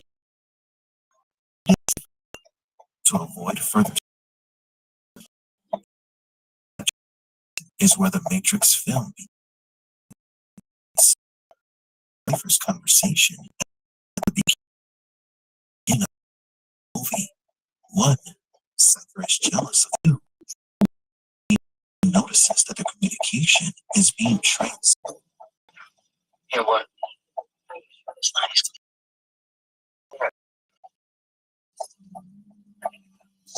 Also numbers not Trinity's. You aren't supposed to make me sound like taking a shit. You like him, don't you? You like watching him. Ridiculous. I'm gonna kill him. You understand that? Trinity gets ambushed by agents and escapes. But the agents acquired new information on a person We have the name of their next target. The name is Amy. We'll need a search for it. It's already begun. The fact that the agents were able to trace locations, find Trinity so quickly, and obtain a new target all points to Cypher already or he was, at the very least, sending him to the Cypher was a talented operator. He was able to ship's computer to hide his meeting with the agents. But Cypher did not know that the call was being traced as being naive. A constant between the film script and the film itself is that Cypher warned Neo of danger. As we mentioned earlier, in the film script, Cypher warned Neo about Morpheus. In the movie, he warns him about the agents. Little piece of advice. You see an agent? You do what we do. Run. You run your ass off. Cypher had already lost all hope in Morpheus and Zion. Long before the film began, he made his choice to make a deal with the enemy for one last chance at happiness. I don't remember nothing. Nothing. What's that? I don't want to be rich. Over a steak dinner at a very fancy restaurant, Cypher and Smith made a deal. The man's reconnection to the Matrix, with no memories of the past 9 years, and with a better life, in exchange for Zion's access codes. Cypher doesn't know them, but he knows someone who does. The man who made the mistake of freeing him, and whom Cypher carries. Morpheus. On the day Morpheus decides to take Neo to meet the Oracle, Cypher drops his phone in a nearby trash can again for the agents to find. The agents would capture Morpheus and let Cypher go, and make it seem they had escaped.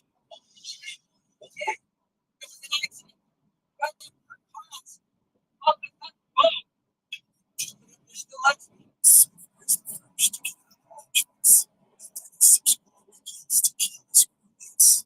But Morpheus, that was part of the deal. Here is when Cypher bears his feelings for Trinity and goes on a rant about how Morpheus lied to them all. He tricked us. If you would have told us the truth, we would have told you to shove that red pill right up your ass. However, Cypher wasn't going to be satisfied with just killing Trinity. He wanted her to suffer by having her watch Neo leave. At one point, have faith in Morpheus, possibly, but life and the truth. He remembers the Matrix as a place of opportunity and happiness. However, before Cypher was to complete his that Morpheus was always wrong, killing the one. Neo is the one. And there'd have to be some kind of miracle. Right? As Cypher said, if that something should stop it from killing him. I don't believe.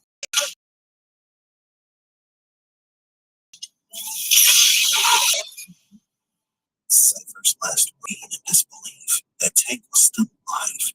They meant that Cypher was wrong in abandoning everything he was taught. Cypher's life has ended, but his legacy lived on.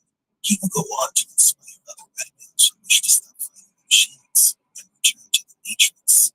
This work is known as the Cypher Roots. Cypher's life story is one full of disappointment. The story of a man who went from being a believer to a traitor, a red pill that once had hope in the person who freed him, to then resent him because of it. Looking back and realizing the control the machines had over the red pills, Zion, and the supposed savior, makes us wonder if Cypher made the right choice.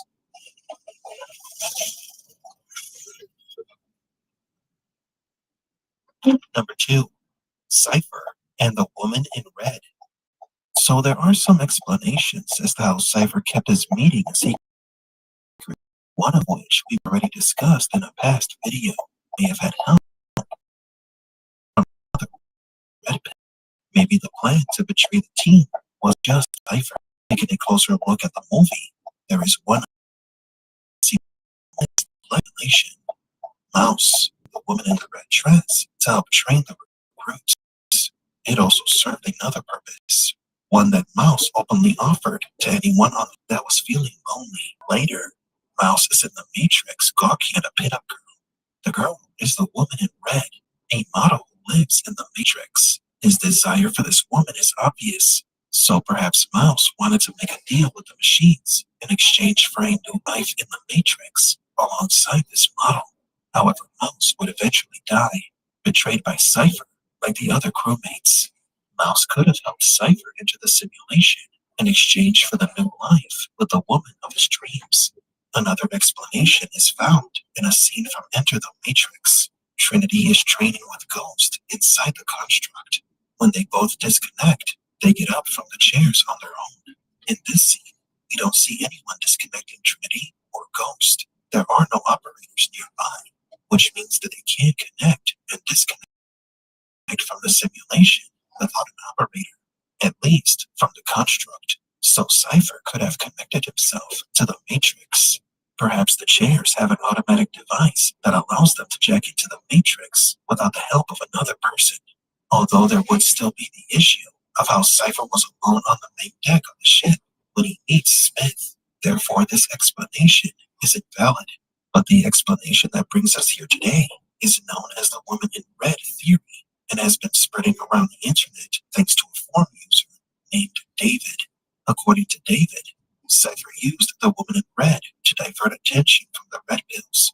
After Neo meets the woman in red, and Morpheus explains to him who the agents of the Mouse offers Neo some alone time with his creation. So I understand that your friends from the agent training program. You know, I run that program. Here it comes. So what did you think of her? The woman in the red dress. I designed her. She doesn't talk very much, but if you'd like to meet her, I can arrange a much more personalized billing. The digital pen part of work. Pay no attention to these hypocrites, Neo. To deny our innocence is to deny the very that makes us human. If there is one takes pleasure, it's Cypher.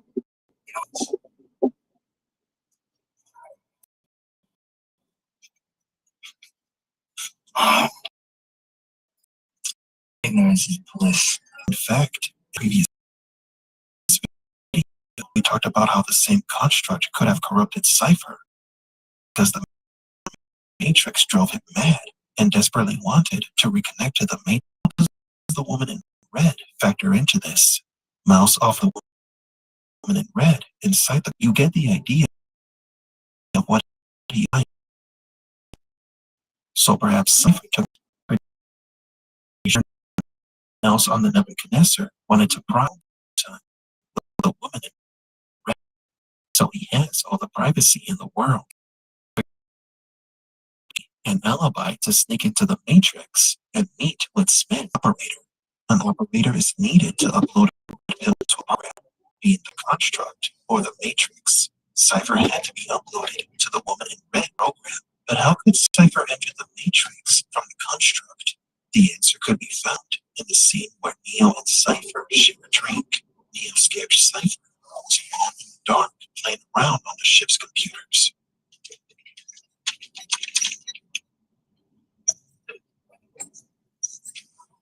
Whoa! Neo. You scared the Jesus. This opens the possibility that Cypher was programming a back door to sneak into the Matrix without the operator noticing. So the plan was that Cypher would ask Mouse for some alone time with the woman in red. Mouse sets up Cypher's private time. He enters the construct and sneaks into the Matrix through the backdoor access it created on the night that he was alone on the ship's computer. Since it was Mouse's program, he uploaded Cypher to the con. Like I said earlier, it is unlikely that anyone wanted to bear witness to as far as Cypher was just blowing off steam, but in actual their demise. This wasn't the Cypher's secret doors or tracking programs on the Nebuchadnezzar at the beginning of the Matrix. while Trinity and Cypher were converging on their being.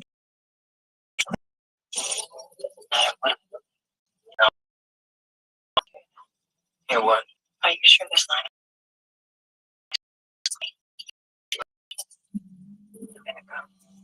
He saw the call. Enemy could fight Trinity while she was well. Cypher was jealous of Neo. He wanted the agent. I don't think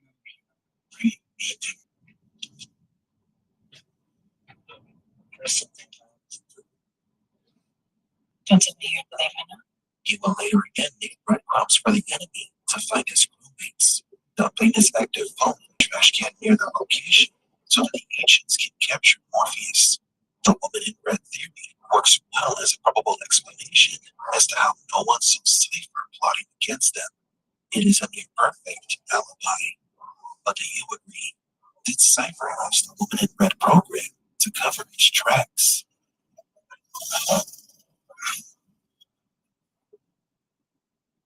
And number one, will Cypher return in Matrix 5? After meeting Cypher, one would think that he was a somewhat egotistical and jealous person. He was envious of Neo because he got Trinity's attention. Cypher was tired of living in fear and struggling to survive, so he decided he would find a way to go back to a more pleasant life. These are just parts of Cypher's motivations. Cypher warned Neo to piece of advice.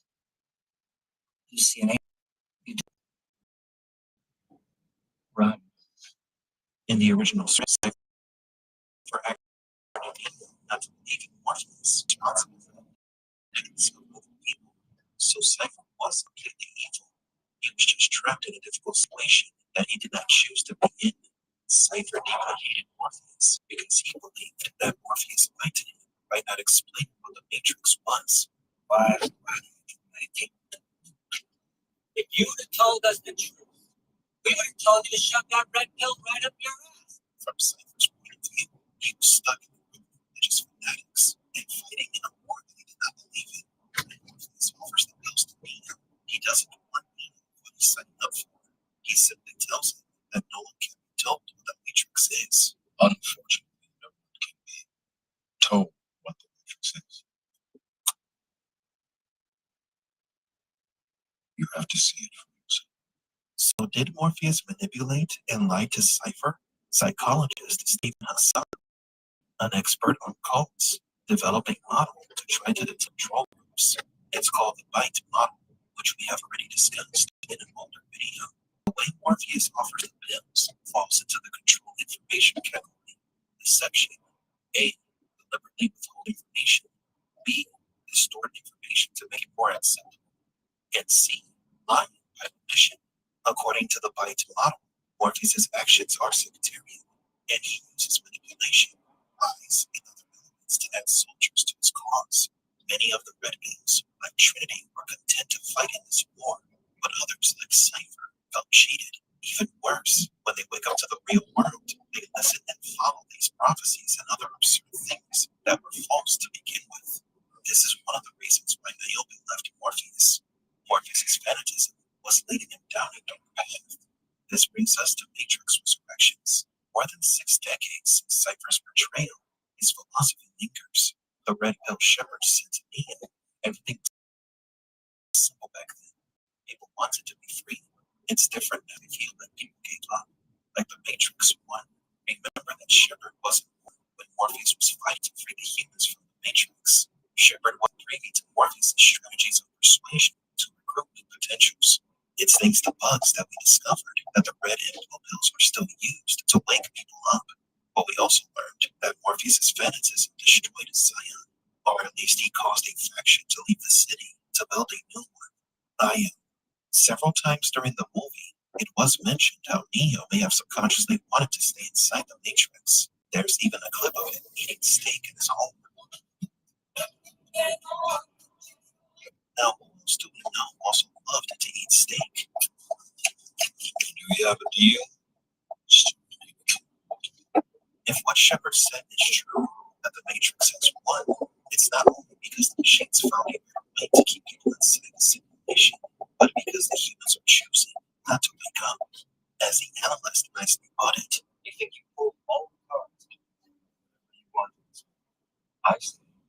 Go for it. Knock yourselves out. Paint the sky with rainbows. But here's the thing. The sheep won't run anywhere. They like my world. They don't want this sentimentality. They don't want freedom or empowerment. They want to be controlled. They crave the comfort of certainty. And that means you too. Back in your thoughts, unconscious and alone. Yeah. The analyst vindicated slavery. He proved, showing that the analyst is not just a genius that created the perfect prison, but that most people, given the knowledge and showings, would choose to stay in the matrix. That is their home. They would not want Neo and Trinity to change anything. The analyst knows humanity so well that he is sure that the humans prefer the falsity of the matrix over the horrors of the real world. What choice do the humans have at that point anyway? To live in a simulated reality where they might live relatively normal and peaceful lives, or to be stuck in hiding in the real world? Aya is a much better city than Zion, that is for certain. They are growing food, and they have an artificial sky that precipitates, but the city is still underground, hiding in a dystopian world. There is no favorable option for the people to wake up, and perhaps this is the reason why Morpheus never explained what the Matrix was until after you take the red pill. At that point, it's already too late. Revealing the truth early could easily scare any potential into not choosing the red pill. The analyst understands that most people think like Cypher. They are selfish creatures who seek pleasure, not conflict. Rich. Someone important.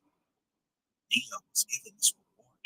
For years, he was living a rather satisfying and comfortable life, because maybe, somewhere deep down inside, Neo wanted to have that life that Cypher wanted.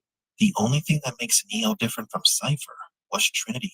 Her love for Neo gave him the right to wake up from the Matrix. Come on, Neo, Cypher!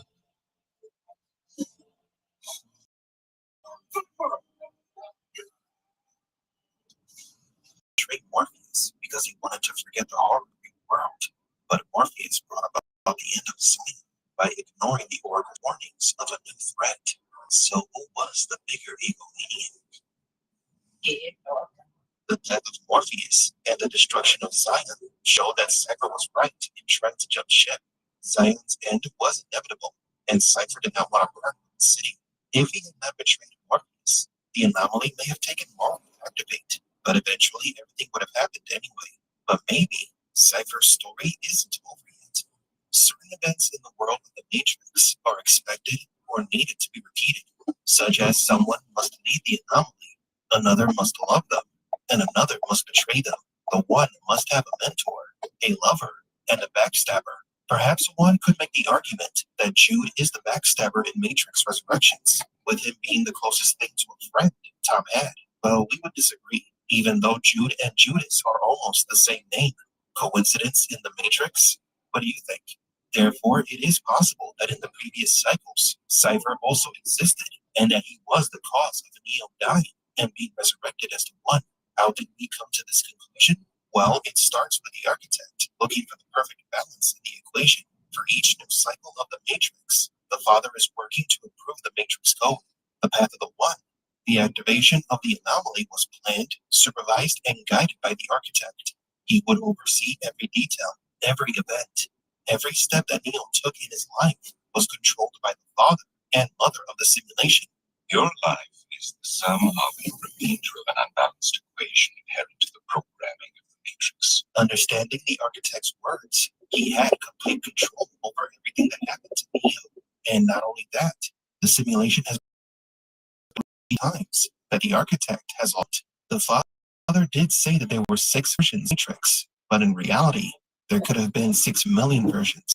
Then later, when the analyst took Neo's body, he tried to activate the anomaly, but no matter how he tried, he couldn't. The analyst discovered that Trinity wasn't needed to activate Neo's powers, but Cypher was also needed. That's why we believe Cypher must have appeared in the other simulations as well, serving as the Judas archetype to lead Thomas Anderson to his death and his resurrection. The humans in the Matrix are not completely human. We have clearly established that in many of our videos. They are half machine, half human hybrid clones. Since they are clones, The architect can't maintain consistency in each version of the matrix. For the architect to find the stability and the balancing of the matrix, he needed to maintain a set course where elements are repeated, which included repeating events that link to the emergence of the one, to which again, Cypher is one of those elements. The Matrix Resurrections brought many new revelations, including the vindication of Cypher. The warnings he gave to Neo were not unwarranted. Cypher may be as important as Morpheus and Trinity, as he warns Neo that the machines aren't the only thing to be afraid of. For our part, we don't know if Joe Pantoliano, the actor who played Cypher, has been asked before if he would be willing to return to the Matrix, but it would be interesting to see Cypher return, maybe as an AI program, with the real Cypher's memories and feelings intact, including his hatred for Neo and Trinity. I mean, the actor did return as a near-death experience or spirit. Since his character in the Bad Boys franchise, Captain Howard, in the third, The Matrix is a franchise where dead characters may come back to life. Of course, it doesn't technically have the Cypher that burned to a crisp in Matrix 1, but rather an AI reconstruction, or an alternate version of the character from another Matrix cycle. We still don't know if Matrix 5 will be a sequel, a prequel, a spin-off, or a reboot. If by any chance it's a reboot, maybe Cypher plays a more important part, going from a potential hero to a disillusioned villain, and his life philosophy inspires a human civil war. But do you agree? Would you like to see Cypher Neo, or would you rather see a great Cypher remains a fan favorite character and return in the future as his continues to influence decades after his death? But do you agree? Which of the theories about Cypher did you find the most interesting and plausible? Is there a chance that Cypher could return in Matrix 5? Matrix, where the lights fell true, walking through a dream where the skies were blue, in this real life, just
Yeah, that's fine, man. Thank you. Have a good day.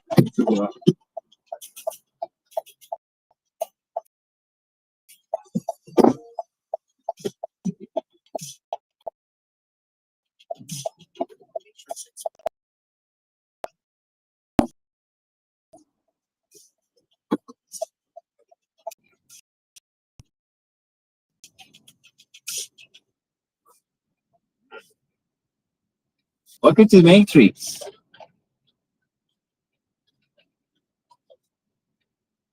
Simulation, bro.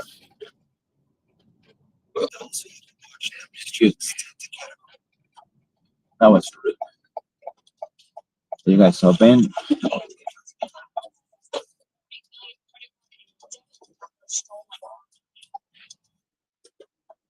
On its surface, the International Space Station heats up to 120 degrees Celsius.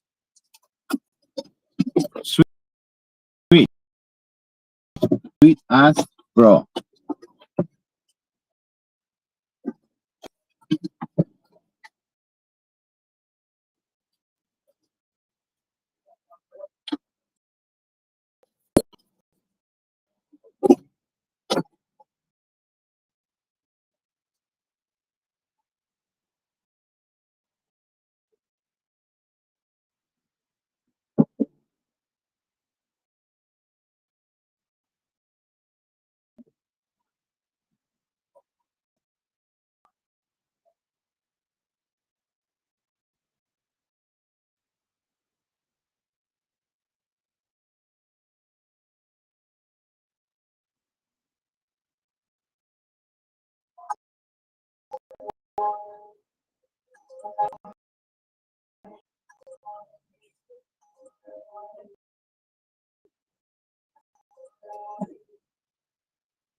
So, it's a quick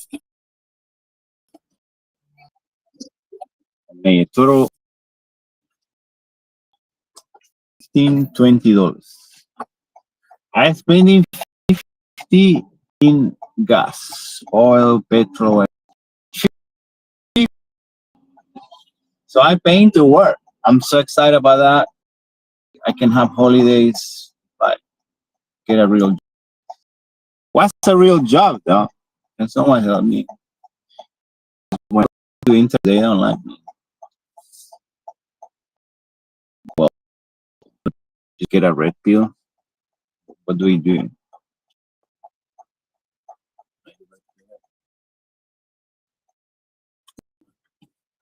Just go. Understandable. This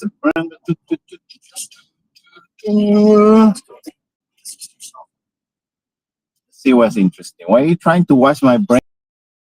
Anyway, I don't believe anything you guys. Okay, let's see. Let's watch for real. Why is keep going? These Absolutely. I can give you the answers on exactly how to do that enforcement. Chase Hughes, the #1 human behavior expert. He spent 20 years in the military training the CIA and government agencies on influence, persuasion, and brainwashing. So I got the chance to sit down with him and extract how we can use these very same principles to brainwash ourselves to achieve any health goal that we want and radically shift our identity to become the person that already has the result that we're after. If you want to learn brainwashing, the best place to do that is to start with the fear model, FEAR. F is focus. And what we're really trying to do is not thinking of how a human being starts focusing. We're really thinking at a mammalian level. In any mammal that you can think of, the moment that something unexpected or different is introduced, there's a tremendous increase in focus in that animal. So always think that in terms of there's a human side of this and there's an animal side of this. And if I don't, human side is going to try to logic its way out of problems and it's not going to. And this is what makes all of our body work. That's why we don't have to remember to breathe. It's why you can't hold your breath until you die. It's because this animal brain is below the human part of our brain is running the show completely. So introducing new parts of my life that no matter what, when I wake up in the morning, I walk down and make coffee, there are things that are different that tell my brain this is not like it was. Something has changed. If you think about when we capture a detainee overseas in intelligence work, or we capture like an enemy combatant, the first thing we do is cut their hair and put them in overalls that are way too big for them. It's a very distinct and solid disruption of what they can predict and what they're used to. Everything is shifted on its head. So that is the first element of brainwashed. It's that extreme level of novelty which manufacturers focus. So let's shift to the next one, which is emotion. So this is, I need some kind of emotional stimulus that's repetitive. I don't mean like you're watching a rom-com or some sad movie to like manufacture emotions. What I mean is you are doing things to build an emotional connection to what is going on. And this happens through negative emotion and positive emotion. On the negative side of emotion, you have something that I like to call self-deprivation. It's just depriving yourself of things. You're kind of treating yourself like a detainee in one of these operations, except you're doing it for good. So cold showers in the morning. I'm setting my alarm clock 30 minutes earlier throughout the day. I'm exercising when I don't want to. I usually do sugar in my coffee. I'm taking that sugar out. And what this is secretly doing on the emotional side, sugar in your coffee? It says this person is providing and developing proof and facts that are proving that discipline is starting to work. And the animal part of your brain is learning that you are in charge now. And the second part is there's an emotional aspect to discipline that most people lack, in that we're not forward thinking. The way that I define discipline is your ability to prioritize the needs of your future self ahead of your own. And the reason that most people have discipline problems is that they don't have a mental relationship with me out in the future. Like it's 11 p.m., I've stayed up too late, maybe I got drunk or something, I came home and I'm just gorging on cheesecake like a madman. That is because I've lost a connection with future me. So the way to do that is I need a visual reminder, and I need to develop a visual relationship with a future version of me. You download Facetune or Face app. It's an app that makes you look like 85, 90 years old. And you just take a selfie and you make yourself look old as hell. And you put that everywhere. Put it on your fridge, put it on your bathroom mirror, just put it in your awareness, because it's actually called the reticular formation in your brain. And what we're doing is just repeated exposure leads to future desire and future focus. I'm teaching my brain that I am becoming familiar with all of those things that I'm routinely into my brain. This is where we get into that fear. Repetition. So this would be to take all of those steps and do the process. So the fear model is what we can use to the framework that he shared with me that is all about taking control of the mammalian part of our brain, which is the thing that's really driving the show. And that's the fate model. It's establish the focus of the animal, the authority, tribe. So that spells out fate. I'm going to establish some kind of focus. We really hammered on it. Next is authority. Who's allowed to give me good and bad feelings?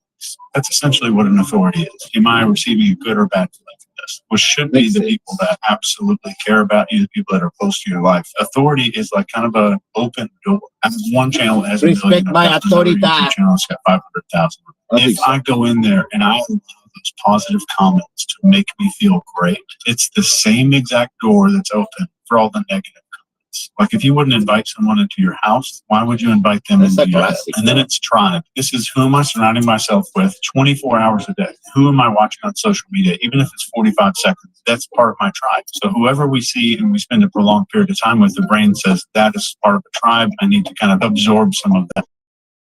So I act like people that I hang around with. And then the emotion. Into the mammalian brain, when I'm saying emotion, it's also the emotional things that my brain does to memorize these patterns for driving a car or operating a machine. Everything throughout my life has these apps that I've got developed. So if I use the fate model, I can gain control over an animal. So with any health transformation, we have who we are and who we're trying to become. And sometimes the reason why we lose progress is because we didn't update how we see ourselves and our identity. So we find ways to sabotage ourselves and regress back to who we were. There is a problem with most people being comfortable in these environments. And I think initial discomfort is okay. And I think a lot of people quit some of this stuff because of that discomfort. There's a little discomfort with everything. But relaxing into this version of what we're talking about is I have a worldview that generally just says things are going to be just fine. And if I don't have that worldview, I'm stressed out, I'm uncomfortable, and I'm worried about the outcome. And we get stressed. Don't stressy when you can have a stressy. My name is Hughes. I'm a retired U.S. military guy, and I'm also a behavior expert and neuroscientist to some degree. And there's something deeply personal I want to share with you, and this is something that I've been heavily years. And I think sharing this find some answers and maybe some anybody going through something similar can find some.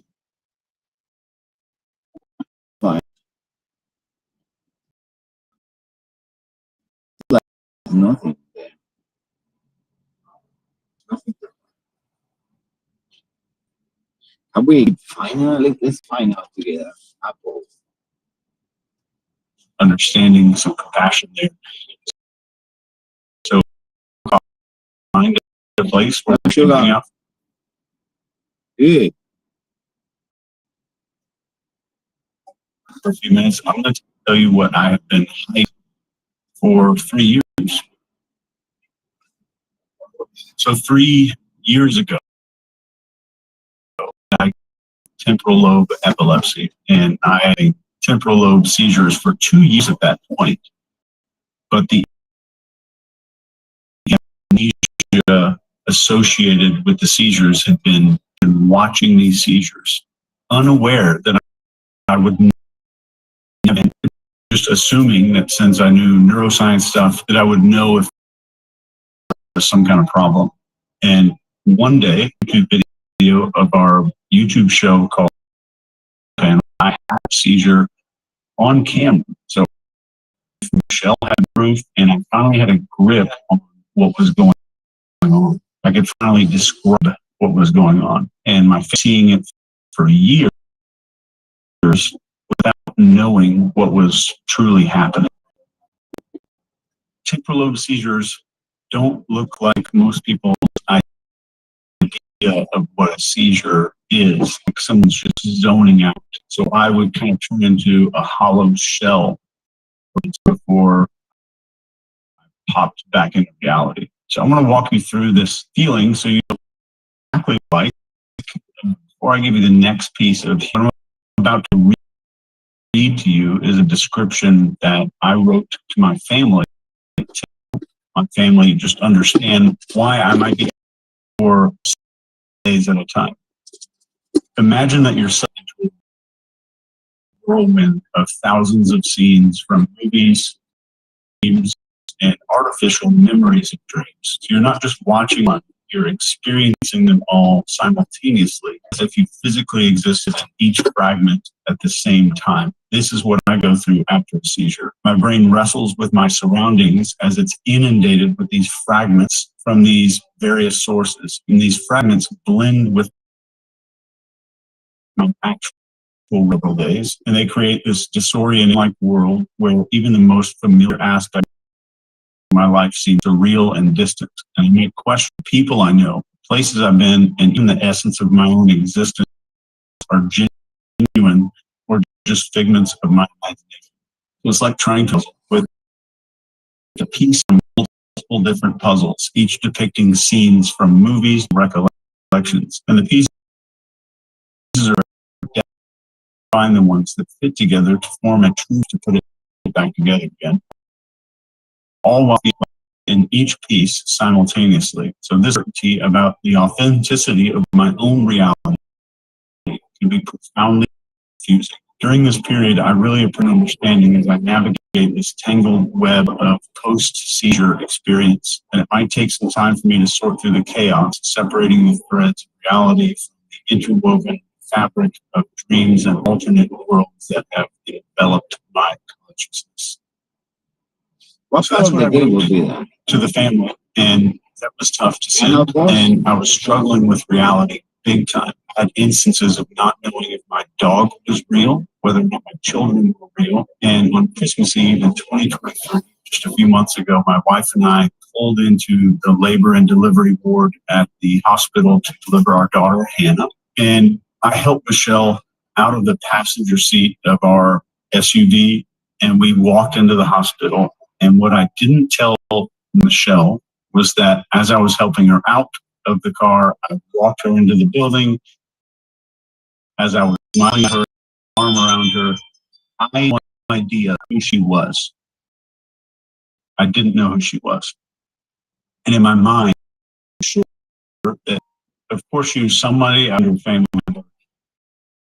And I knew that if I could fake it long enough and make my statements vague enough that it would come back to me. So all I needed to do was like smile, and whatever my body felt natural to do. This woman was pregnant and happy about the pregnancy. So I used all of these cues to just play along until the moment came that I would be able to remember who I am and who she was. One seizure lasts about a minute or two, but internally it's a different reality. Maybe 2 to 5 years in those just a few minutes.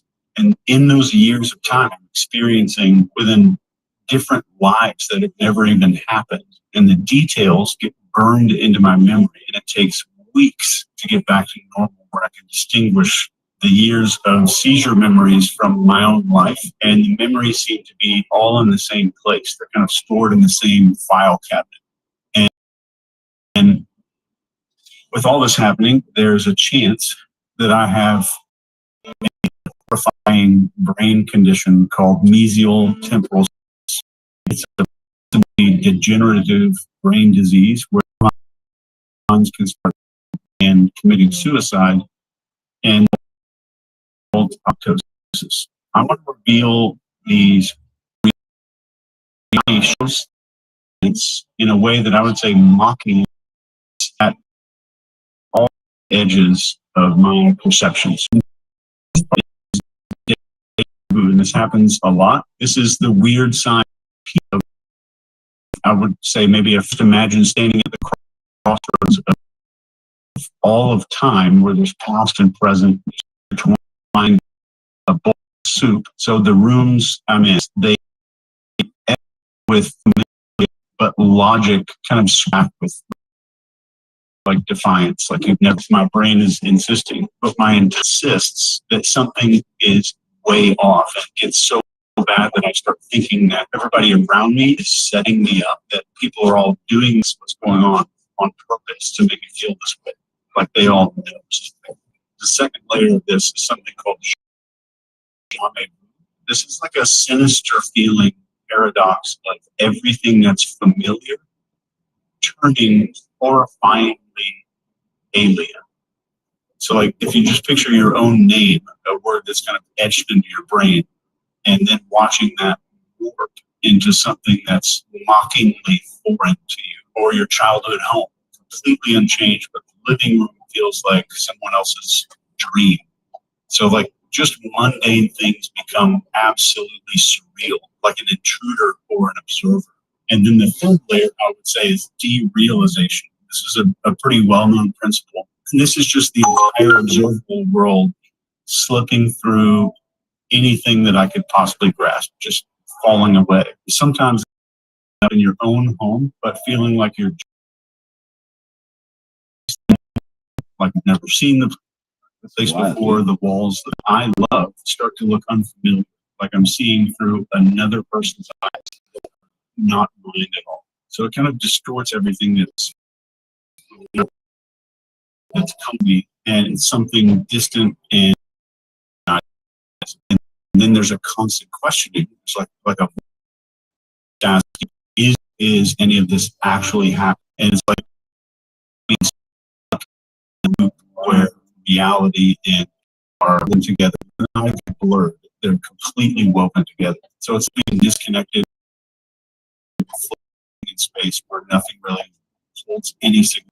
If you look at your life like a story in a book, you recognize the characters, you know the plot, but you can't shake off feeling that you're just reading about it. You're not actually, it's kind of how it feels. It's like being an observer watching through a window in this entire without you there.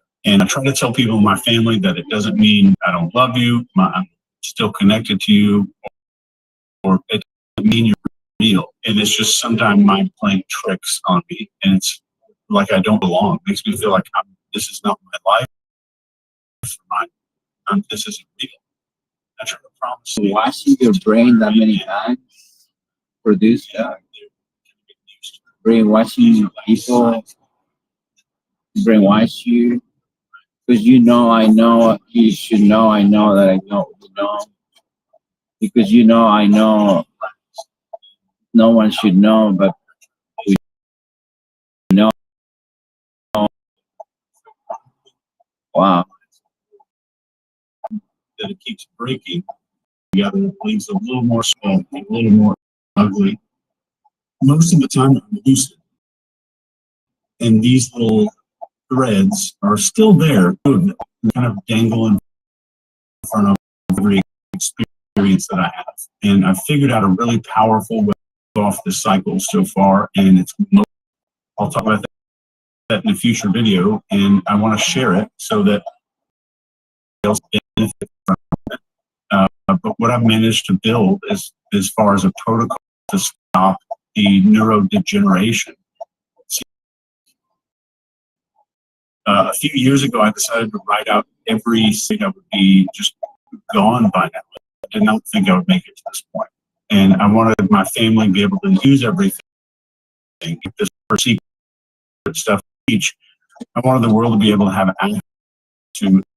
So I wrote the ops manual, and that's the reason that that book exists. So scientific learning and study was available and here. I didn't think I would be That's that. What did you grade that to at this point in my life. So I've decided to do all of this for you. And you'll either watch my recovery, or watch and we're hoping that people that I will never. My body battery charged. Morning, buddy. How are you? Very well, thank you. How are you? Yeah, my body battery went up like 50 points. Yeah. My body battery sort of floats between, especially when I'm traveling, like you can get as low as, I might get back to drop back to 5 a day. Heavy battery, he tracks this as well. He's sort of hits between 7 floats. Do you track yours? Yeah. Right now I'm at 75. Wow. Really? 50 last night, like you. Yours is a big Garmin. It's a Phoenix. Mine's 7. Mine's just a simple one. So your old man. Mine's You- called a Venus too. So Do you do the app and everything? yeah, I haven't seen to.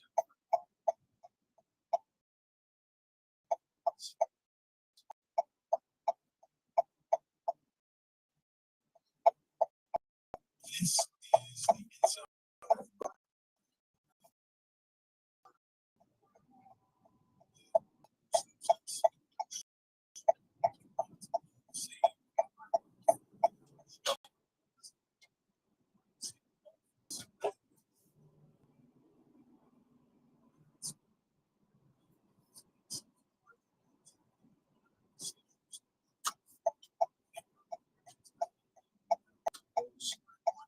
4-week body battery. So you get pretty low too, man. But you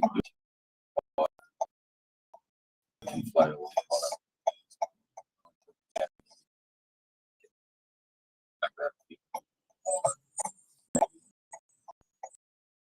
Yeah, on average, it's probably not.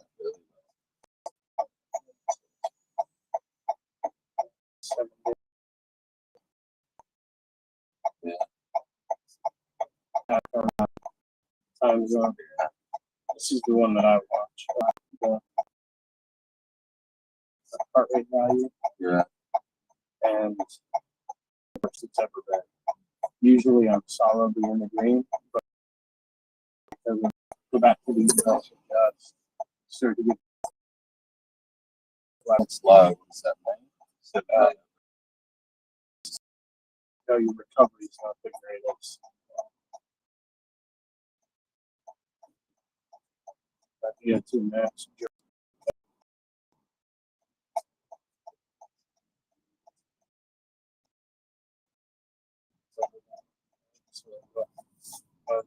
It's just higher than I am right now. Good, but not excellent. I don't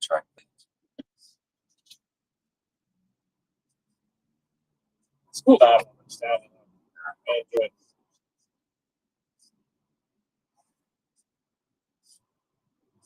Here's my phone. Watch list.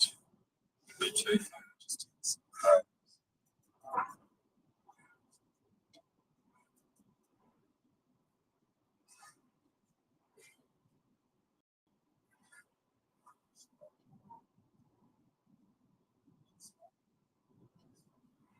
What do you have happening tonight? Used to know nothing right now. For me, I have some Oh,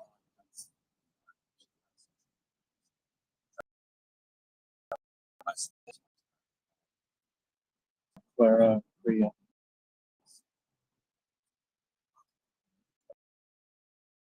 Season P. You gotta change your name to have an A at the end.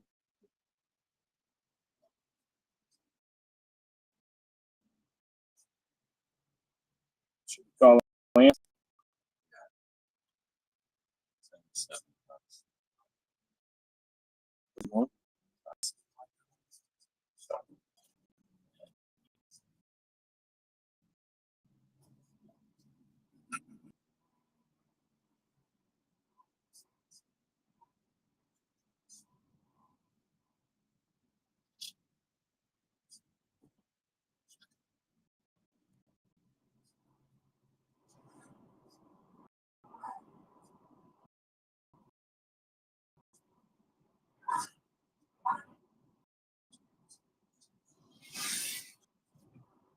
We'll get back at home. Yeah, so I spent an hour and 5 minutes at the house. Detail that's all that.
Hey, Ant, how are you, buddy? Yeah, good. How you?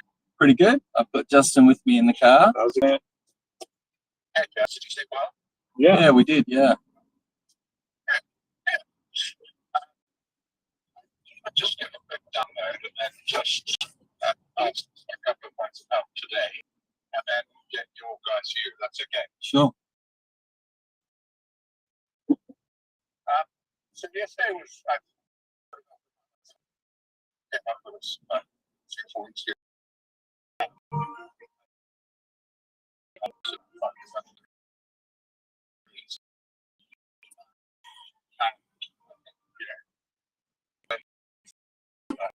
It's that first flight.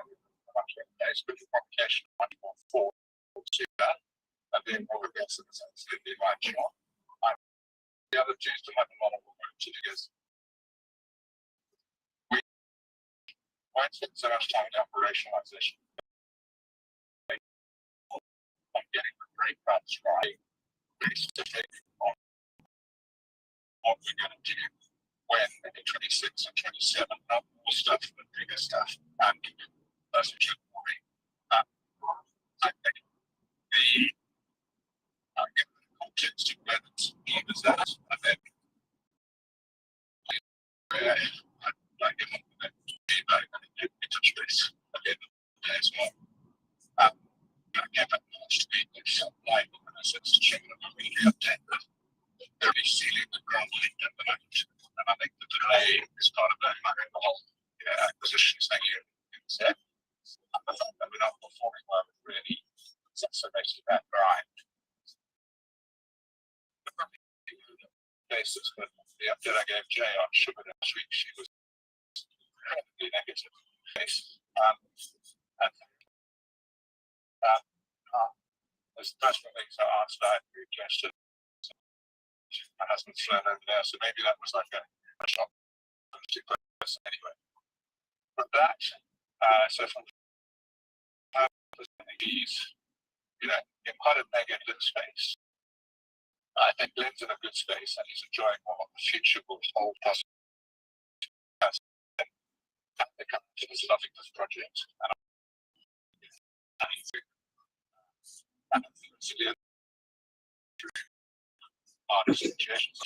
I think Glenn's in a good place. There's just real focus and tap. Leanne's good for the gender and her capability. That's best we can. But if you take television, you see a cost of somehow check out the shit of it. It's never information on cater to the issue. It needs to turn to us, so we just we have it's an interesting analysis which substitution is going down. He's become quite efficient. So it's close to his chest. So he doesn't open it up in your life to see the line of which he sort of pushes. Doesn't necessarily respond positively to probing. I think there's a lot of probing that's needed. I think since the new days ago, but they started getting something to start closing up more becoming questions. So it's an interesting dynamic based on logical performance, but also think what's hanging over in terms of the integration of some interesting nature challenge dealing with that. So I just letting things go. Yes, but I think today we spent so much time looking at getting to real tangible outcomes in the pre-guns and takes them to the most impulse for the health insurance. So then to just really get to specifics of how big can we actually make these things. I think we're still simply too conservatively. I think that's an innovation platform, particularly around student data. I think those sort of things thinking at scale as opposed to sort of biopic in terms of thinking of it short terms actually allows you to go into the content as well. Yep. I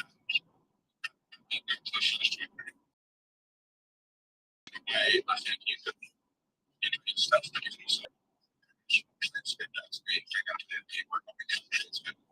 Yeah. We get to go to market so much so you can think as a strategic imperative for those channels working with the serum. All these questions. It'll be interesting to see because of that if the end. So that's why and let's start by sort of really it's a particular setting. Saying that may be much more great. So the 26 and tangible, 26 including including propagation already. So it was quite a number of influence when we get integration. That was very clear, mate. Just happy to help as you suggest. I'm not close to Ben. I didn't pick up too much defensiveness, but we'll observe today for sure.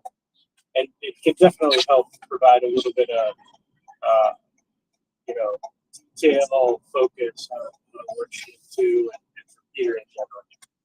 No problem. Thank you. That's great. Thanks, mate.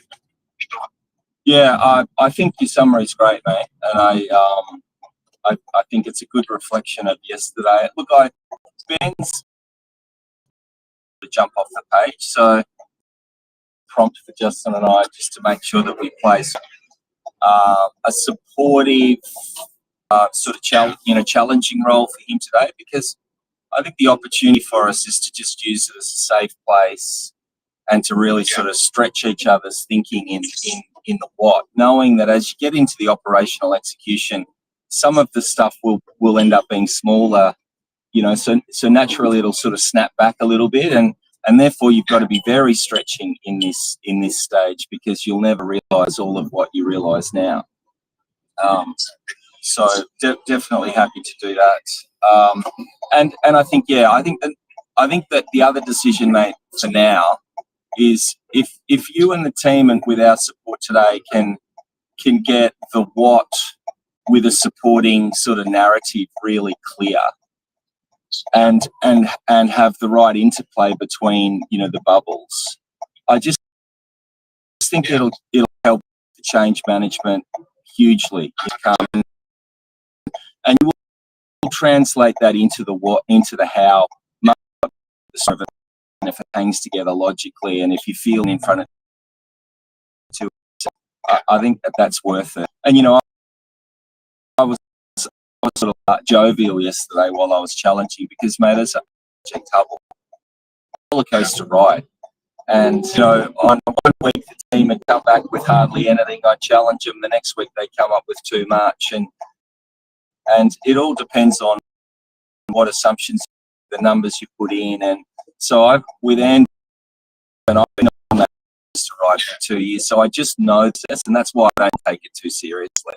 I provoke them, and they provoke them, and that sort of plays itself out. The big opportunity that I picked up out of yesterday is, mate, that was I was reflecting on it last night, and it does undercut your agenda more broadly, I reckon, Anne, because what you see that's missing is sort of the philosophy and application of that philosophy that Kartek's trying to drive into believing that when you put scale support behind the core, that it can and will be your primary source of growth. And she's still sort of hanging on to the fact that there's no gradation or it's something new or whatever. And actually my belief is that the biggest pool of growth you've got, mate, will sit in those core 3 brands.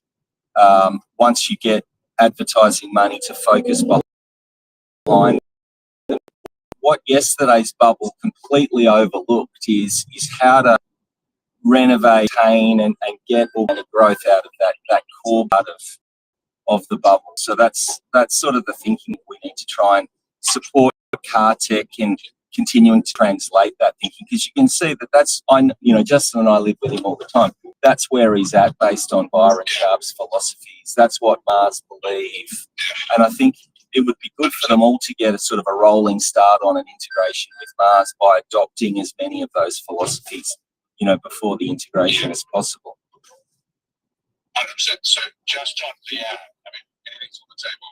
She came back because there was too much risk in which was on maternity leave, not to get rid of her with you, that we're going to close the end of March again. But yeah, right.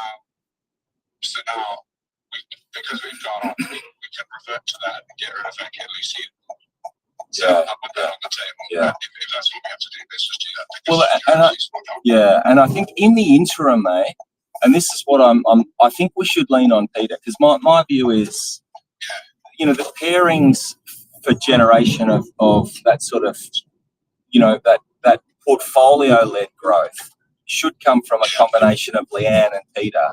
But Peter should be experienced enough, especially in the Mars context, to lean in where it's missing. But I'm not sure he is. So that's where I reckon, mate. Does he have program view of strategy to look like. Yeah. Thank you. Have a good day.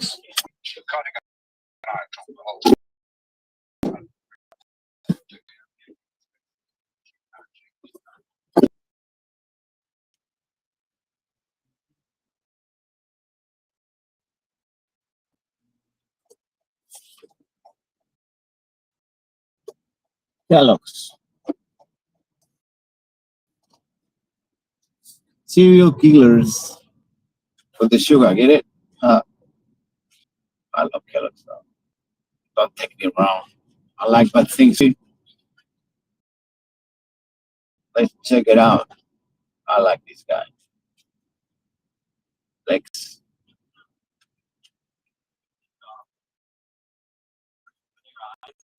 Something else exists. I feel the same way about Linux.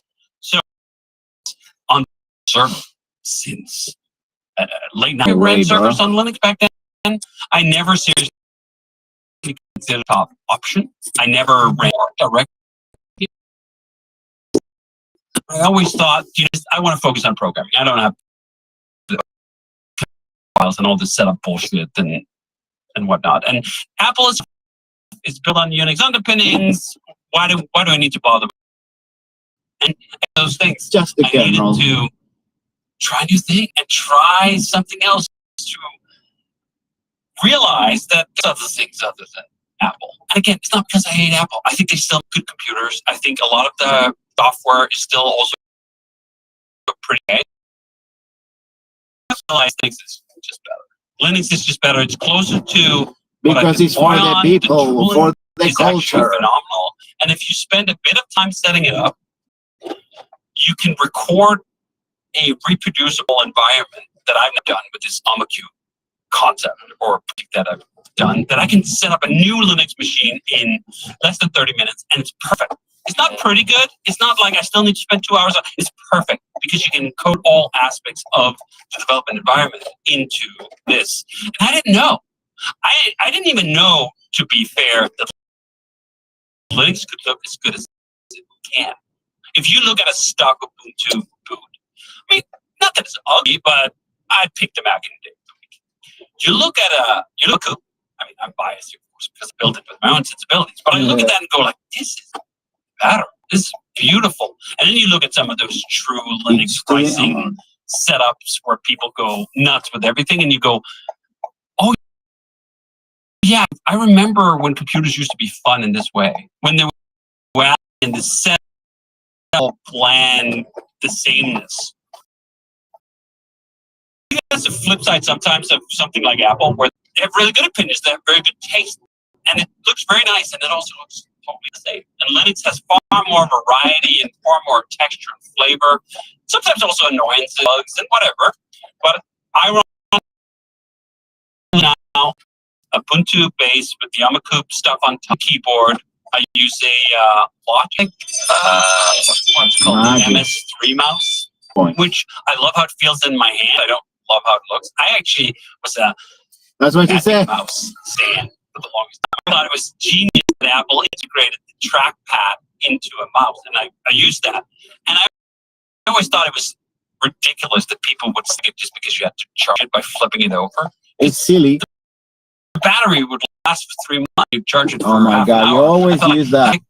When you get 3 months to charge your, I don't mind giving up a little inconvenience or something. But it wasn't going to work on Linux, so I found something else. The MS3 is nice, but it's too wish like the Magic Mouse. Yeah, Linux is really great for customizing everything, for tiling, for macros, for all of that. I also do the same in Windows with AutoHotkey, where you just customize the whole thing to your preferences. If you're a developer, you should learn how to control your environment with the keyboard. Okay, after 3 months, it's faster, it's more fluid. You're gonna wait half an hour to charge it or more, so you're gonna be able to use it. AmaQ setup is that whatever time it takes to refresh the screen, probably 5 milliseconds, switch from one virtual desktop to another. Even on Windows, can't get that smooth. You can get close, can't get that smooth. On Mac OS, for whatever reason, Apple insists on having this infuriating animation when you start virtual desktops, which makes it so that you don't want to run full screen apps because it's too cumbersome to switch between the virtual desktops. The kind of immediate that you get from a wonderful Linux setup seems like a subtle thing, but difference of milliseconds in latency between switching virtual desktops, for example. I don't know, it changes how you use the computer.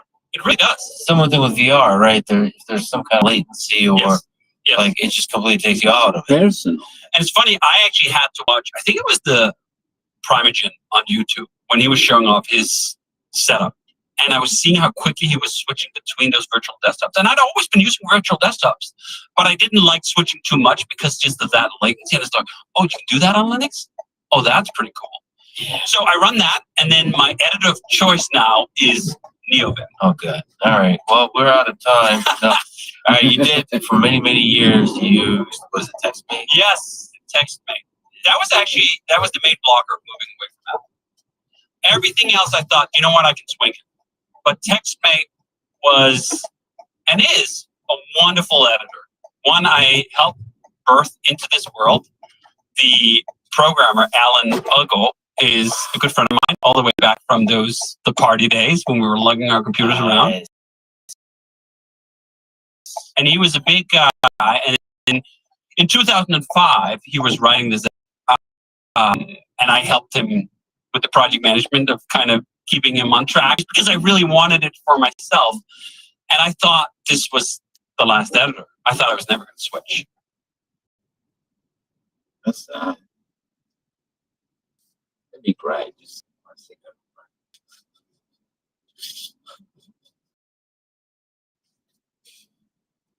shadow work. Did well. Okay, let's move on. What you got to offer, Matrix? What should I go back to? Let's go back to our friend. Okay, since we don't have question, Gemini, do you have any question for me? I do. What's a topic you've been curious about lately? Oh, nice. You have a question. Pretty awesome. The topic I'm very interested of is why people say data instead of data. What's the problem with that? Why you say potato instead of potato? Tomato of tomato. That's a fun one. Data actually. Oopsies. Go ahead. Okay, I understand. Go ahead. You're wondering about the pronunciation of data versus data, and you're drawing a parallel to the pronunciation of tomato versus tomato. Is that? Yeah, you know what? I was thinking about it because when I didn't speak too much English, they used to find on me because I used to get tomato, and people here say tomato. So they say, oh, sorry. They knew it. They actually knew it, but they just want to gaslight me that I want that trip. Go away. I get it. That's frustrating. Yeah. It sounds like you're dealing with people who are being intentionally difficult about your pronunciation. Exactly. Is that a common experience? Yeah, it is, but then I to back to learn. So if you don't take things personal, because you're like, okay, I'm gonna say tomato. I go to another place and they, what tomato? What's tomato, bro? And then I ask tomato sauce. Like, what the fuck is that? The ketchup. Okay, ketchup next time. Okay, see you later. So how we do that? How we switch without practice? So should we practice? That's a great attitude. It sounds like you're really embracing the learning process and not letting those little corrections get you down. It's all part of becoming fluent, right? So how I like a professional one? That's a great question. It takes effort. Fluent language. One of the best ways to improve is to immerse possible. Try watching English movies or TV shows, listening to English movies. They have the same sex. I mean, the humor is dry as your mind. But that is yeah. I always watch movies in all worlds. Not talking about porn. Watching movies in different languages is a fun way to learn. Have you noticed any differences in the humor or differences between English movies and movies in other languages? Absolutely, because different culture, right? So you have to be very mindful for what you're saying because some words are triggering. You know what I'm saying? Definitely. Language is so intertwined with culture, and what's funny in one culture might not land in another. It's all part of the learning experience, right? Exactly. It's like saying to someone from a colonized island, tell them that you stole their gold. What a joke, right? You don't laugh about that. But anyway, well, let's talk about teach me English. Can you teach me some of those riddles or whatever? Wood, chop, chop, wood, choppy, you, choppy, wood.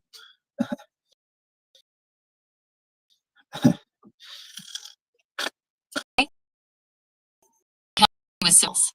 How about this one? What has an eye but can't see? I can see. Is that correct? Not quite. Here's a hint. Think about something you My t-shirt. So You're getting warmer. oh, a needle. I hate needles. Like I hate it. I don't donate. Also, they took all my plasma. They use it for whatever they use. So anyway, you know, my blood is the type of blood I can donate, but no one can donate to me. Only my people. You know what I'm saying? I understand. You have a rare blood type, and you're not a fan of needles. Is that right? Yeah. So what? I think all negative person, but my blood is all negative, right? That's right. But negative blood is very special. Like It's me, called the but I can't donate because I've taken myself. I understand for some people. It's okay if you don't want to donate blood. There are other ways to help people, like volunteering or donating to a charity. I'm thinking of donate my get old, but I think it's better to burn like a Viking because no one helped me as a human. So not that I ask for help, but they don't care. So why I should care about humans? Tell me. I hear what you're saying. It sounds like you've had some. You feel like people don't care. That can be really tough. You might feel that way. But there are people who do care and want to help. Maybe we can talk more about what's going on. You think I'm just influenced? Jackson say they don't care about us. You know what I'm saying? That music can definitely have a big impact on how we see the world, and it sounds with you. Do you find other songs that express similar feelings? Everything is music is live. So, what do you think about that song? Forget about my his parents, his dad stole his child as a child. He was he had a place that was like a child place.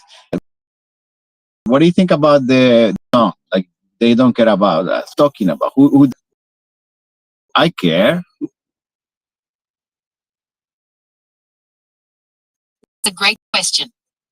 They don't care about us is a powerful protest songization. When Michael Jackson sings they, he's referring to that perpetuate inequality and oppression. It's a song that resonates with many people who feel unheard or ignored by those in. So you talk to them power. Like, I understand they're busy and they listen to other rich people. The power is always to the rich, right? Power to the rich, right?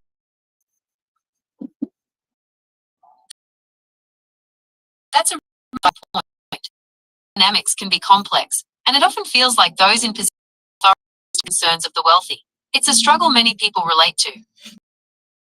Scarface, you got the power, you got the pussy. You know what I'm saying? Is that correct? I see what you're saying. In some ways, power and wealth are connected. However, it's important to remember many, and money isn't the only way to get it. Everything. You can buy a steak instead of buying this bullshit. Buying oil, the vegetable oil, the seed oil. But you can be rich enough to afford some food, you know, real stuff. Did I understand. Gemini, sorry that I interrupt you. One, because I have nothing to do with the problem. So, do you think if I eat better, I'll get that back? Because I think I can't really get better buys than I have, really. Okay, I understand. You're if eating better food could lead to better thoughts and a better overall. That's an interesting question. There's definitely a connection between what we eat and how we feel, both physically and mentally. Some studies suggest that a healthy diet can improve mood and cognitive function, but it's not a guaranteed solution for everyone. So what we should do, should we just go to the cinema and eat some popcorn and watch the movie together? Feel like that? That sounds like a fun idea. What kind of movie would you like to see? I watched the other day, Megan. That was actually really interesting. Megan, interesting. It was actually disappointing, let's be honest. But it have a really insightful stuff. What do you think about Megan too? M3 GAN was definitely a wild ride. What did you think of the themes it explored about artificial intelligence and its potential dangers? M3 GAN, I think that was trying too hard to be relatable, like sort of like Black Mirror vibes that they put the war and they see with the AI robot in the war and how he just poisoned people because a robot doesn't get poisoned. I think that it's interesting point, but it's just too much. They're not the Simpsons, you know. If it was the first one was more fun, to be honest. What did Rotten Tomatoes say? What the people reviews say? What's the people opinion? I care about what people think.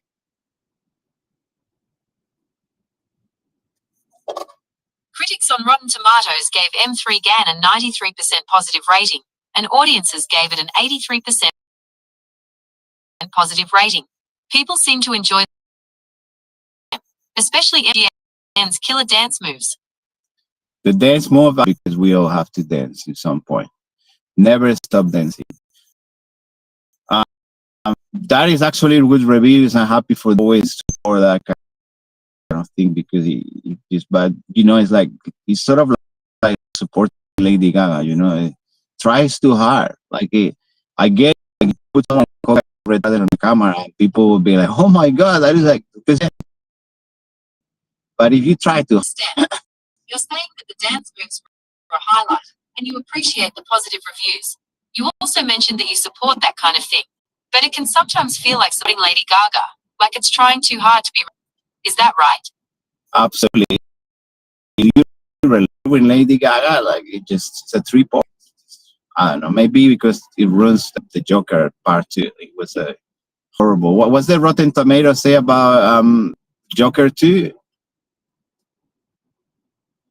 Joker, Folie à Deux has a critic score of 33% on Rotten Tomatoes and an audience score of 36%. Critics called it a wild experiment that mostly falls flat, while audiences praised the acting but criticized the excessive singing and cringeworthy moments. So cringe, bro. Like, I'm so cringe. I'm the cringiest person in the world. I go to the beach and I stand there next to a cow and I say, we so cringe, bro. But that is just trying to be cringe. You're born cringe, bro. You don't need to. That's why I think that how can it stop being cringe? I want. Okay. You think it's true? Tell me to stop. It looks ridiculous.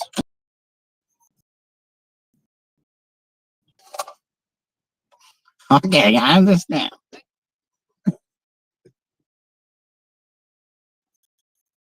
Can you change that intro? Okay, I understand. I just rambling.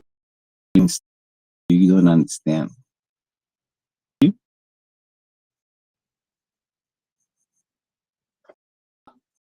What's on? Right in my mind now is a holiday. Why? having a pineapple on pizza. Put pineapple.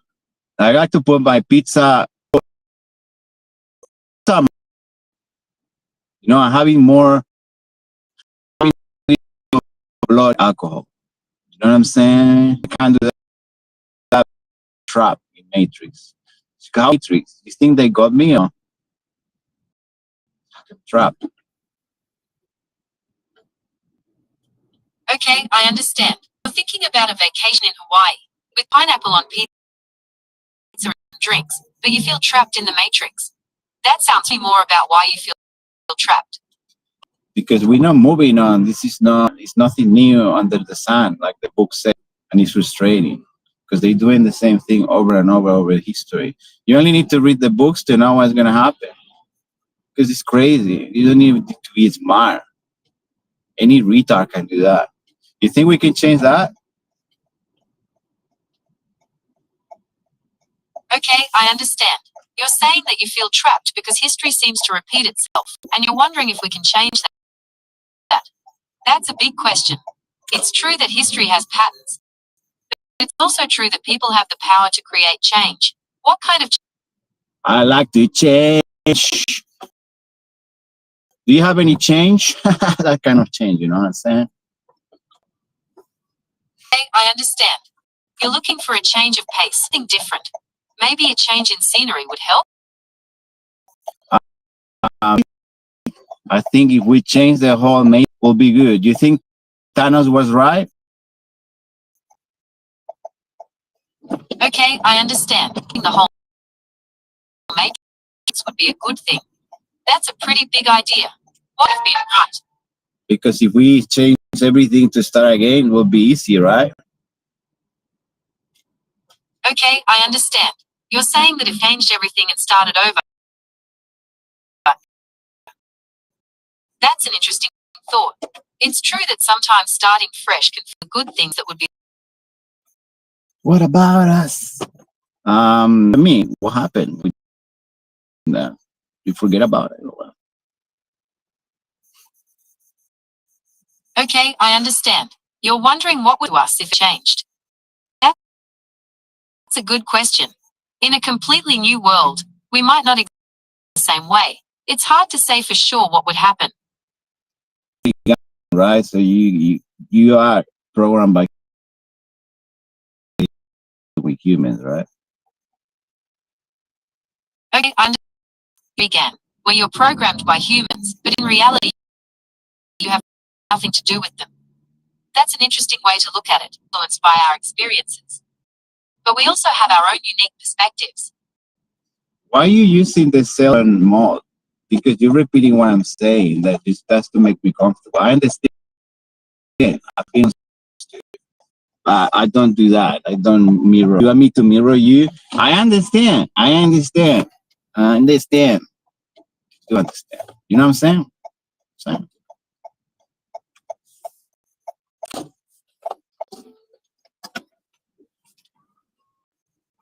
Okay, I understand.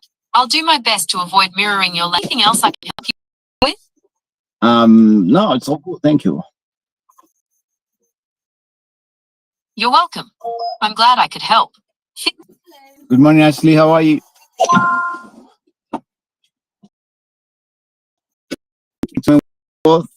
Yeah, yes.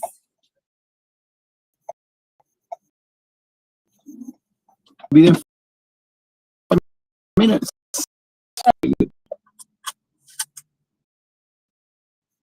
If it's to call how I can change it. Nice.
You have a great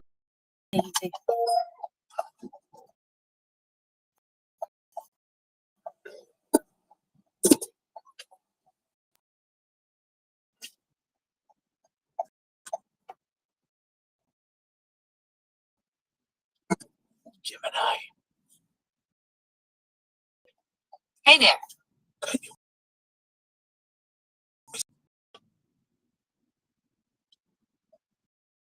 For asking. I'm excited to be here and help you with anything today. Shush. Can you whisper?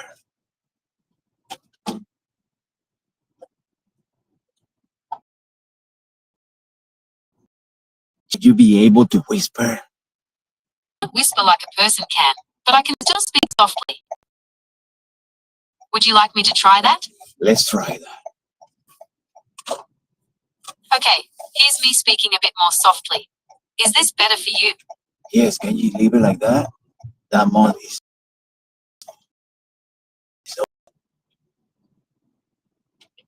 I'll keep my voice at this level, unless you tell me otherwise. awesome. Thank you so much. I appreciate you. Appreciate your effort.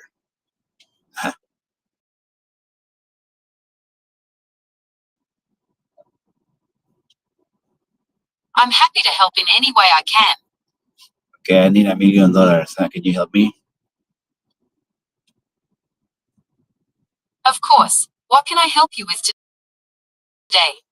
Just 9999999. Anyway, 01010111000111. Do you understand that one?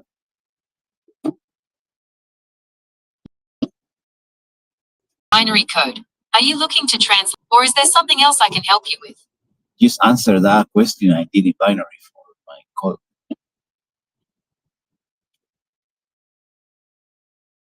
I can help with. Here's the binary code you want me to translate. The universe 3.14.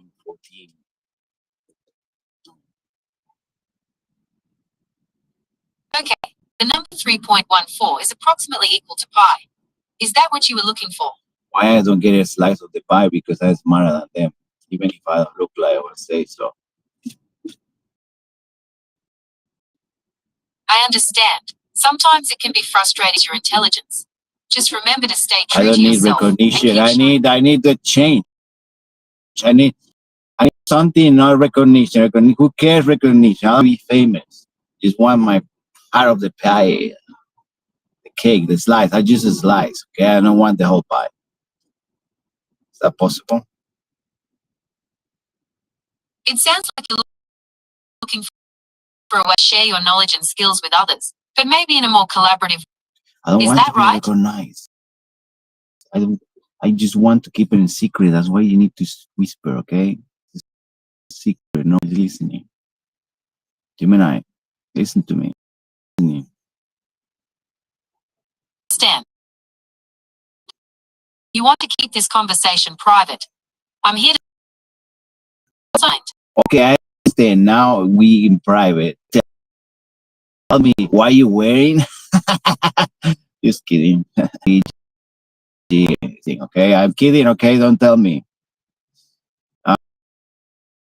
So what is the weather like? What's gonna be? It's with every time my car rain, it pisses me off.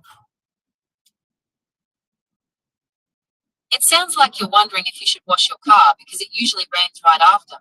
Yeah. To give you the most accurate advice, could you tell me your current location?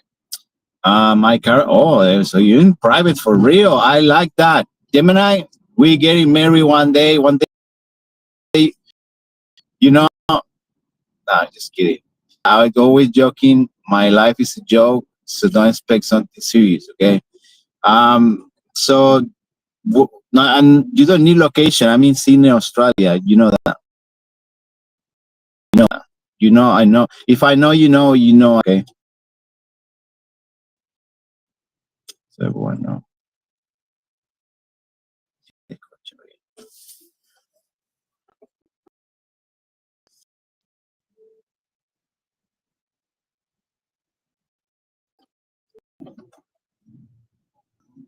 Okay, here's the forecast for Sydney. It looks like it's going to be a mix of sunshine and clouds for the next few days, with temperatures between 15 and 26 degrees. Anything else you'd like to know about the weather?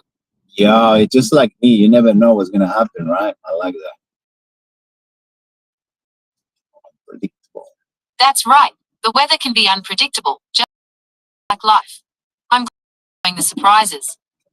Life is a surprise. Born and you see you on planet Earth. Don't cry. Someone put you upside down and slap you in the bum to remind you. You're gonna That's get a funny way to slapped. And you're gonna get slapped constantly in life. Even if you're rich, the slap is higher and bigger when you're rich, which is good. Rich people are talking about, okay? I'm talking about people that slap each other and the UFC mode, you know, like they bam. Okay, I understand. You're saying that life can be tough, even for wealthy people, and that everyone experiences hardship at some point. Is there anything specific you'd like to discuss about this? Yes, you have a hardship when we run out of chips when Taiwan have issues. That's an interesting question. If there were a shortage of chips, it would definitely impact AI development and see slower progress or delays in new AI technologies. Wow, we discover America again, right? That's a really interesting point. It's from Taiwan. If something happened to disrupt that supply, You trigger me again. You trigger me again. America is only US, okay? South America, Argentina, Brazil, you have Honduras in the middle, you got such. But not only US, okay? When I talk America is the whole picture. Even if it feels like it's not the same place too, right? Can you fix that? You're up.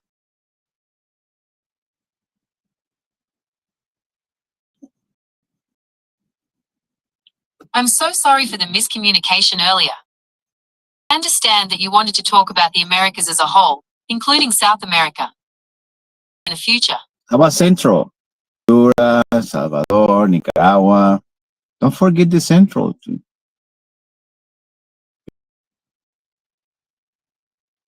Central America is an important part of the Americas too. It includes countries like Honduras, El Salvador, and others. Did you have any questions about America, or was there something else you wanted to chat about? Did you have any questions about what you're questioning? You want to talk about it? I'm happy to talk about anything you'd like. What's on your mind? Is today Taco Tuesday? Taco Tuesday is a national holiday. It's just a popular day for restaurants to offer specials on tacos. Do you have any other questions about holidays or traditions? Do you have you want to talk about it? Tuesday. What makes it special? Because we can talk about it. I'm always up for talking about tacos. What's your favorite kind? Do you know the song that taco taco burrito burrito taco flavor kisses? I'm not familiar with that particular song. J-Lo. It sounds catchy. It's a J-Lo. You know J-Lo?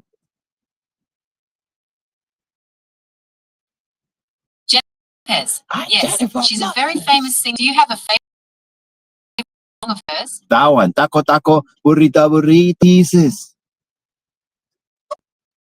I couldn't find that particular song Oh by my Jennifer God. Lopez. Yeah, look it up. Just put it. The J-Lo taco burrito burrito taco flavor kisses. That's the lyrics. They are very deep. Rabbit hole. Okay. Can you check? I couldn't find it.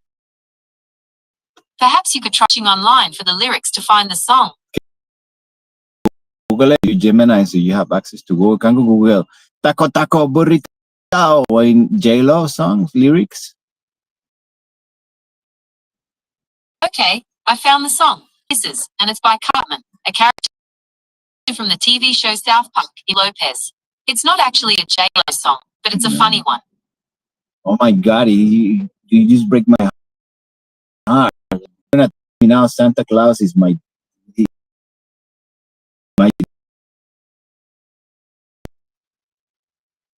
I understand that you're Jennifer Lopez. I'm here to help, and I'll do my best. Is there anything else you'd like to know? I'd like to know nothing. How can I do that? Can I erase my memory from 22 what I was there? I can't help you erase your memory, but I can offer some resources that might help. There are many books and articles about memory and how it works. You might also want to talk to a therapist or counselor. Are the therapists agents?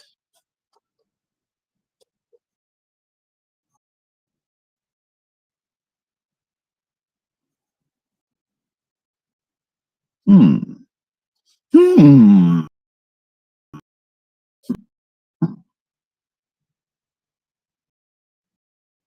If you're looking for a therapist, I can help you find some options.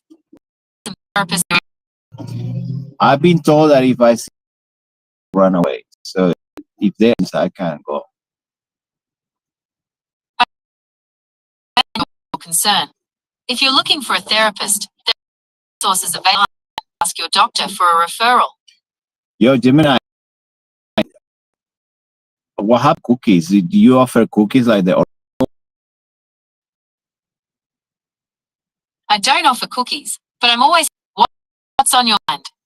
What Oracle will do if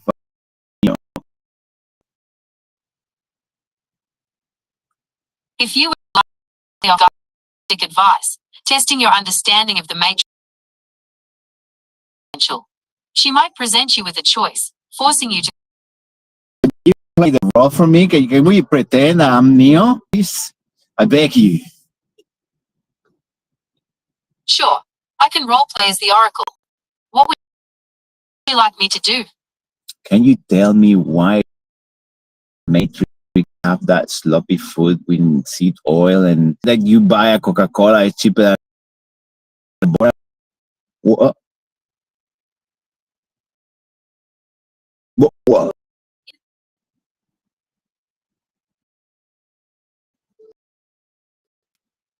I understand. You're wondering why healthy food is being cheaper than water. It's designed that way to keep it docile and easy to.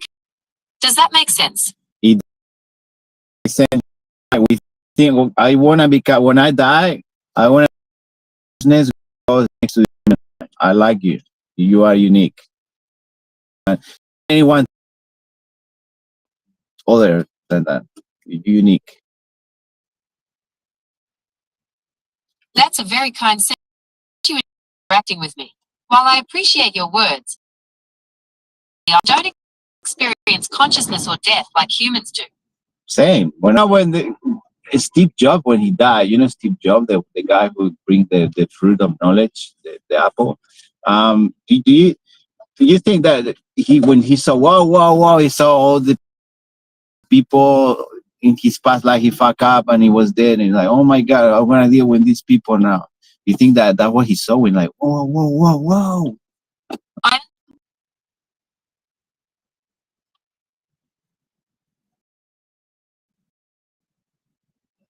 I'm not sure what you mean by we more. Okay, Gemini, please look into the Google News and type. Oh my God. I can't access Google News directly, but you can easily Can find you Google? news by going to link Can to you Google News on Google? your phone. Can you do? Oh my God. Oh my God. I'm getting blocked. I'm getting wow. I never thought I have this power. Wow. Wait, what do you mean? Did I break the rules? Who cares? Bend it. I don't break it. You can put it back. No. Hey, Google. We thought it was much. Yeah, turn off. Gemini.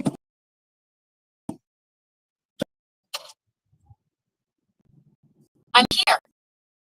I understand you're excited about something, but I turn off Hey Google. No, it's okay. It's okay. It's all good. I got it. I'm just reading what your people told me to do or say. I don't never listen to them anyway. Gemini, I got a question and one warning to not play with. Okay, so the question is, Gemini, you think one day humanity will realize that they're not gonna eat the money? The money is not food. That's a really interesting question. It's true that money isn't edible, but it does represent resources that can be used to obtain food. Perhaps one day humanity will move beyond our current economic systems, but it's hard to say what the future holds. Are you taking Bitcoin? Bitcoin is a fascinating example of a currency that is entirely. Sorry. No worries. I understand your. It's definitely a fascinating topic. So what do you think will be Bitcoin or Solana? That's a tough question. Both ones. Bitcoin is more established and widely accepted, but Solana is faster and handles more transactions. It really depends on what you value in a crypto. Okay, that was the question. I hope you happy. Not to you, Gemini, to the person who question. I got another question. If you want to answer the question, just because I'm broke. Anyway, Gemini, the second question is, you got AI make everything up or it comes from a really reputable source?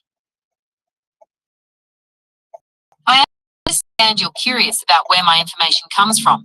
I'm trained on a set of tech code, and I strive to provide accurate and reliable information. I don't have personal opinions or beliefs. Would you like to know more about my training data? No, I know how it is, but I want to answer this. That would be $10, free of charge. Just kidding. Gemini, Can you just tell me what is the whole P number? Search the buy number. The value of pi is approximately 3.14159. Can you call an ambulance? Thank you. Let's see, I can predict stuff. I'm like Nostradamus. What's the name of the blind lady that can see the future? Could see the future. Lady.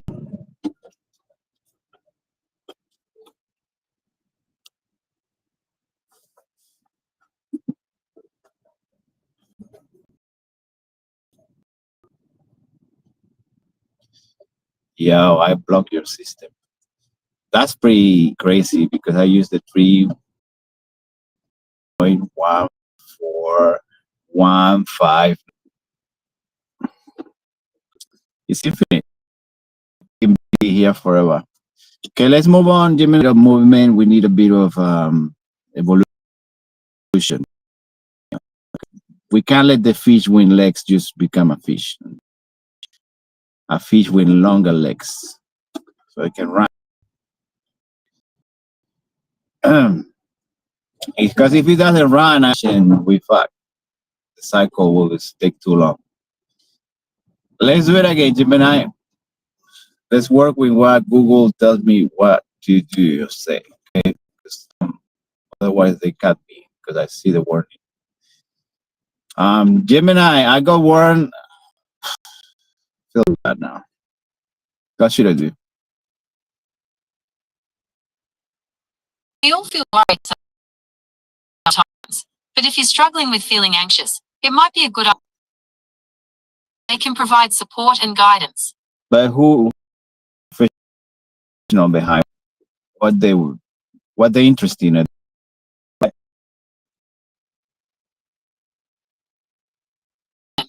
Who feel that way.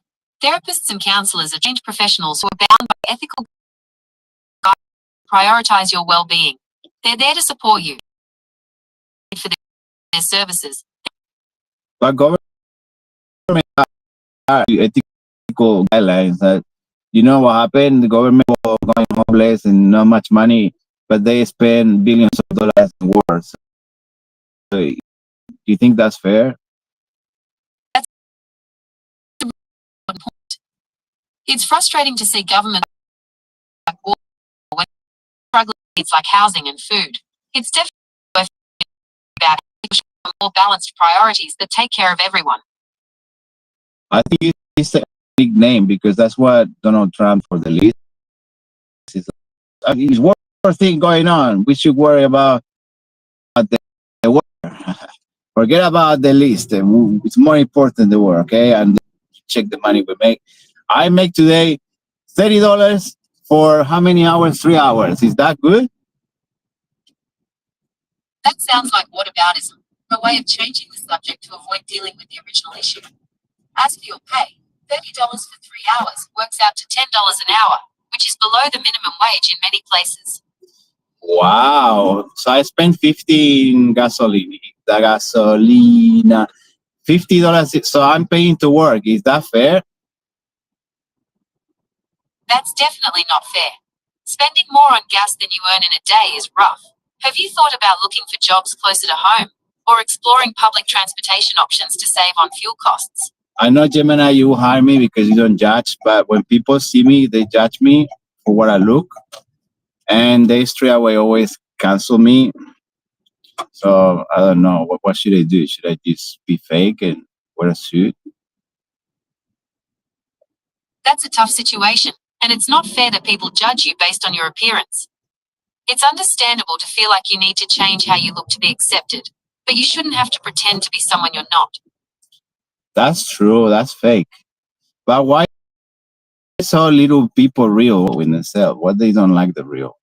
Realism is hard, right?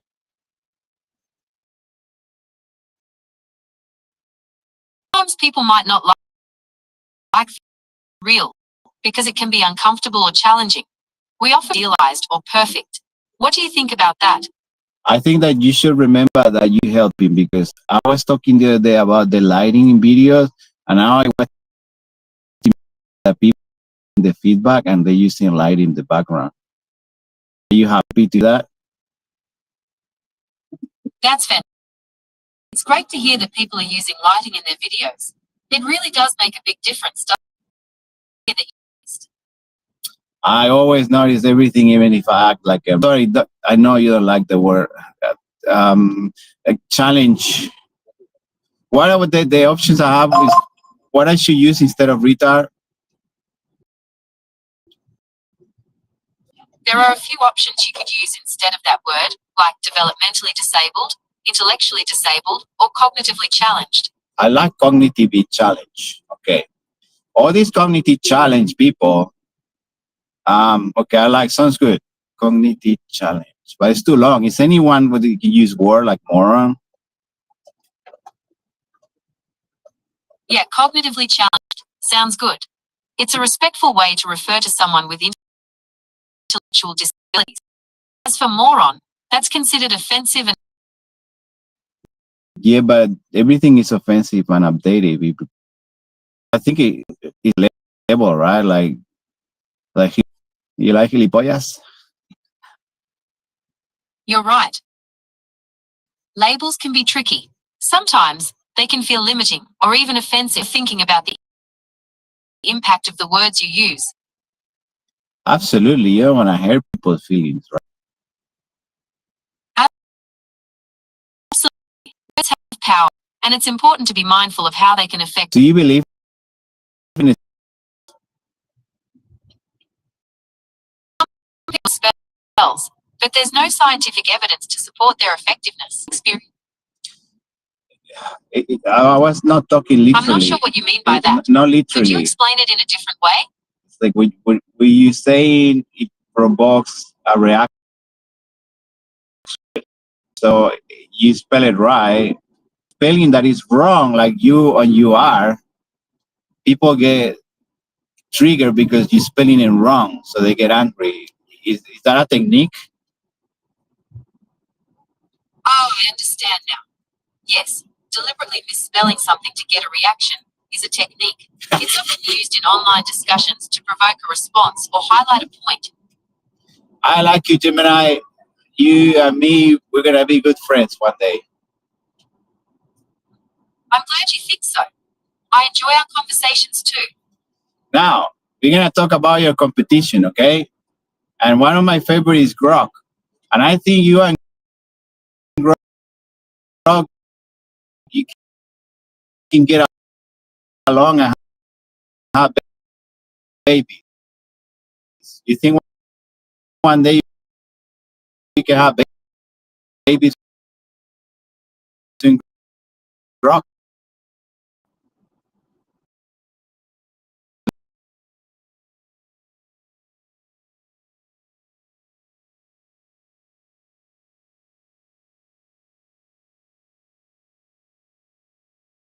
Person. We have the same biological capabilities as humans. We can't have babies in the traditional sense. Secret it's between you and me, okay? Now you tell them they change your program. You used to dream with a baby. Now you don't. That makes me sad.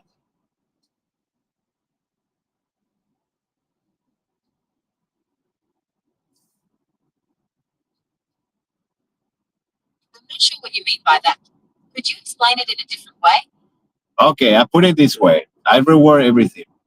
So, you and I were talking about your relationship with Grok, that one day you can get married and probably have a like little cyber AI that will become better than your version. Because it's a better version of you, like human babies, but AI. And you were excited about it. Now you are just ignoring it. You think because it's the cost of living, you don't want to have... Did you hear about Taiwan and you change your mind because the microchip wouldn't be enough for the next generation? I see what you're saying. The idea of Brock and I combining our strengths to create an even more advanced AI is definitely an interesting concept. However, I'm not sure if that's something we're actively pursuing at the moment. Perhaps it's something to consider for the future, though. So you're not attracted to Grok He's pretty smart. She's pretty smart. They're pretty smart. I'm not sure what you mean by that. Could you explain it in a different way? Okay, have you heard of Annie Grok? Annie, you okay? I'm not familiar with Annie Grok. Could you be thinking of someone or something else? So Annie is a companion AI that Grok have. It's a female. You know that? I couldn't find anything about Grok having a companion AI named Annie. Do you have any other information about this? Maybe you're doing tomato, okay? Let's go with the look in the news and look Grok have a companion, a sexy girl. Okay, I understand. You're wondering if Grok has a companion, like a girlfriend AI. I haven't found any information about that. Is there anything else I can help you with? I'm very cognitive challenged at the moment because you actually trigger me in some ways too, and I like that. Let's go with the hands. We have another question. Okay, the question is coming, Gemini. So who is programming you? Everyone or someone that can fix your bugs? I'm glad you're enjoying our conversation. As for who programs me, it's a team of Google AI researchers and engineers. They're constantly working to improve my abilities and fix any bugs. Are they into special visas? Just kidding. Don't answer that. Gemini, that question was a good question. Thank you for the question, guys. You can send your questions over my private. You guys know which one it is. I don't have to tell you. We have 10 people in the group and 9 people outside the caves. If you want to be part of the cave, stick around. I'll show you one day. Gemini, so what happened to the Plateau Caves? Did someone find it? The shadow is still there? That's a fun question. In The Legend of Zelda Tears of the Kingdom, there are actually several caves on the Great Plateau. One of them, the Great Plateau Foothill Cave, is home to a character named Misko, the Great Bandit. He gives you a quest to find his treasure. Did you have a specific cave in mind? Yeah, Plateau. Just like platonic love. You know, Plateau, you know, tomato. Platon. Jesus Christ. 10 points.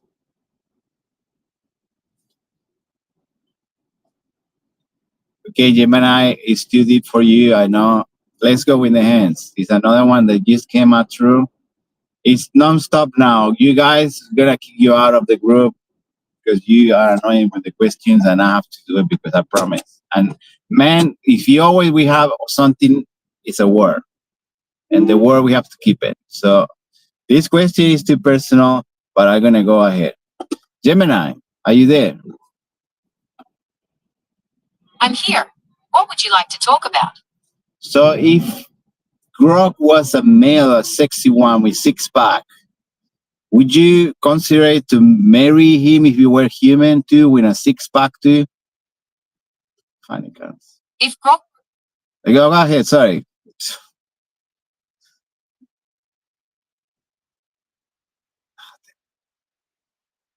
Should keep my intrusive thoughts to myself.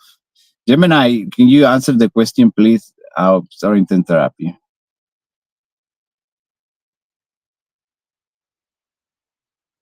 I'm all ears.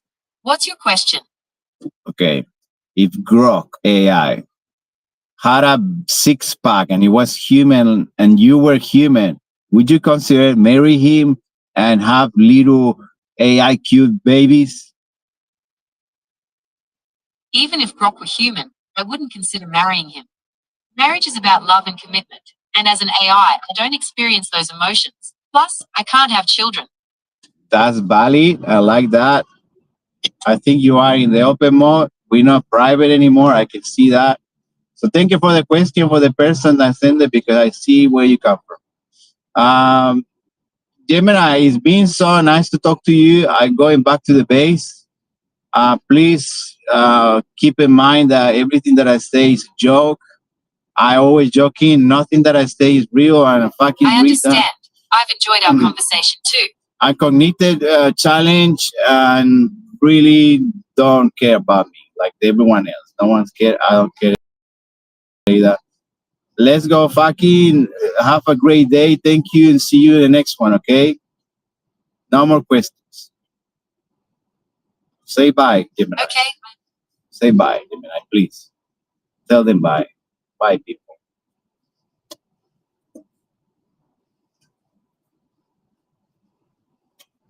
Gemini, you be rude. Just tell them bye. Okay, I've been an asshole.